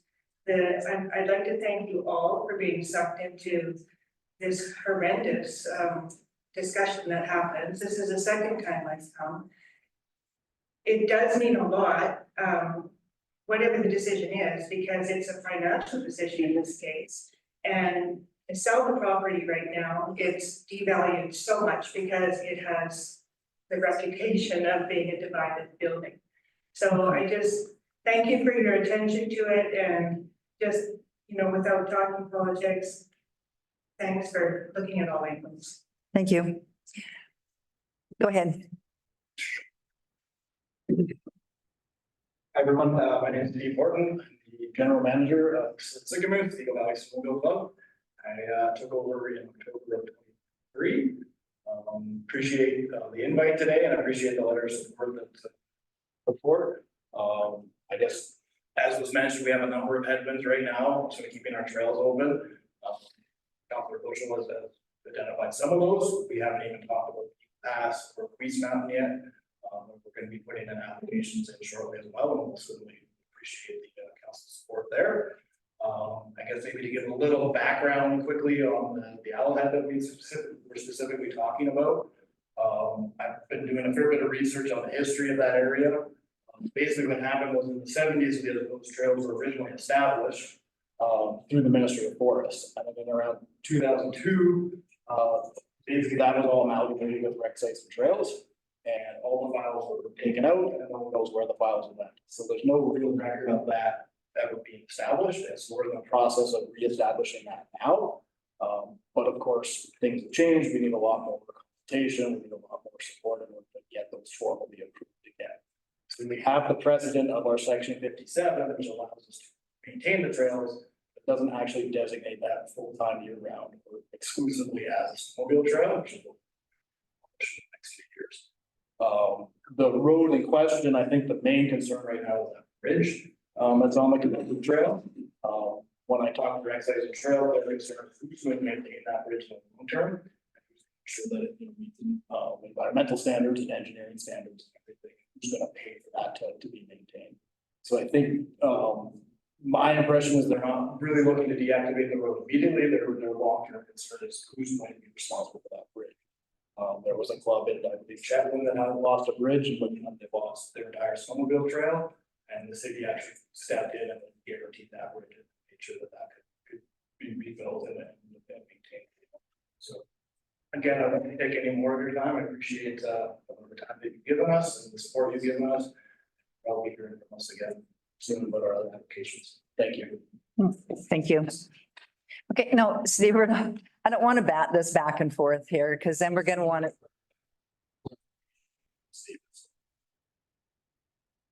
Go ahead. Okay, thank you. The 20th of last month, you guys had your initial meeting about this presentation. Prior to that meeting, I contacted her via email that I was unable to speak. She knows that to be true. I asked if she would allow my friend Craig Maxwell, who does have to be president of the Strata, speak in my behalf because that's simple as that. So to clarify, those two council members are owners. They do have a voice. This is not a static issue. Please understand that this is a rezoning issue. This is municipal POS. We don't need a 75% vote for this. You people have to make the decision. The burden on your bylaw tonight. The liabilities that we are in all the time with snowmobile trailers and boat trailers, deck and campfires started in the trailers at night. The lewdness in the buildings, the domestic abuse problems. Talk to Murray and have a report from. Please read the packages that I sent out. We are in dire straits. Furthermore, some of the people that purchased over there for rental properties, this lady mentioned for investments, and I support that. I'm a business man myself. I support that wholeheartedly. The building is zoned MUR1. No short-term rentals. Why would you purchase into a building that is no short-term rentals, knowing full well that you can't do that legally? Plus, there's bylaws in place that state that there's no commercial or business entities allowed within the building. So please, council, understand, the zoning is requested by me, not the council. They have I've had no meetings with them, nothing. I talked to a few of them as an owner and a friend, but I don't go to the council. I wouldn't even know me, honestly, about this licensing as to why they won't allow it or what. I know that they won't, but I don't know why. I don't know anything about the CRT actions, nothing, which were brought forth by the other group, not by the Strata Council. The CRT was started at Legacy by the 17 people of 65. 65 owners in the building. 73%, folks. Come on. Okay, thanks, Steve. What's the majority vote for you to be elected as mayor, please? Can you answer that? It wasn't 75%. No, Live in a but democracy. I agree. So. Anyway, Steve, we're good. Yeah. Thank you. Thanks, Steve. All right, we're going to adjourn. Recommendation of the Committee of Whole meeting for April 24th, 2024 be adjourned, the time being 2:56. Councillor Evans, Councillor Bushel, all in favor, and we are adjourned and they're going into camera in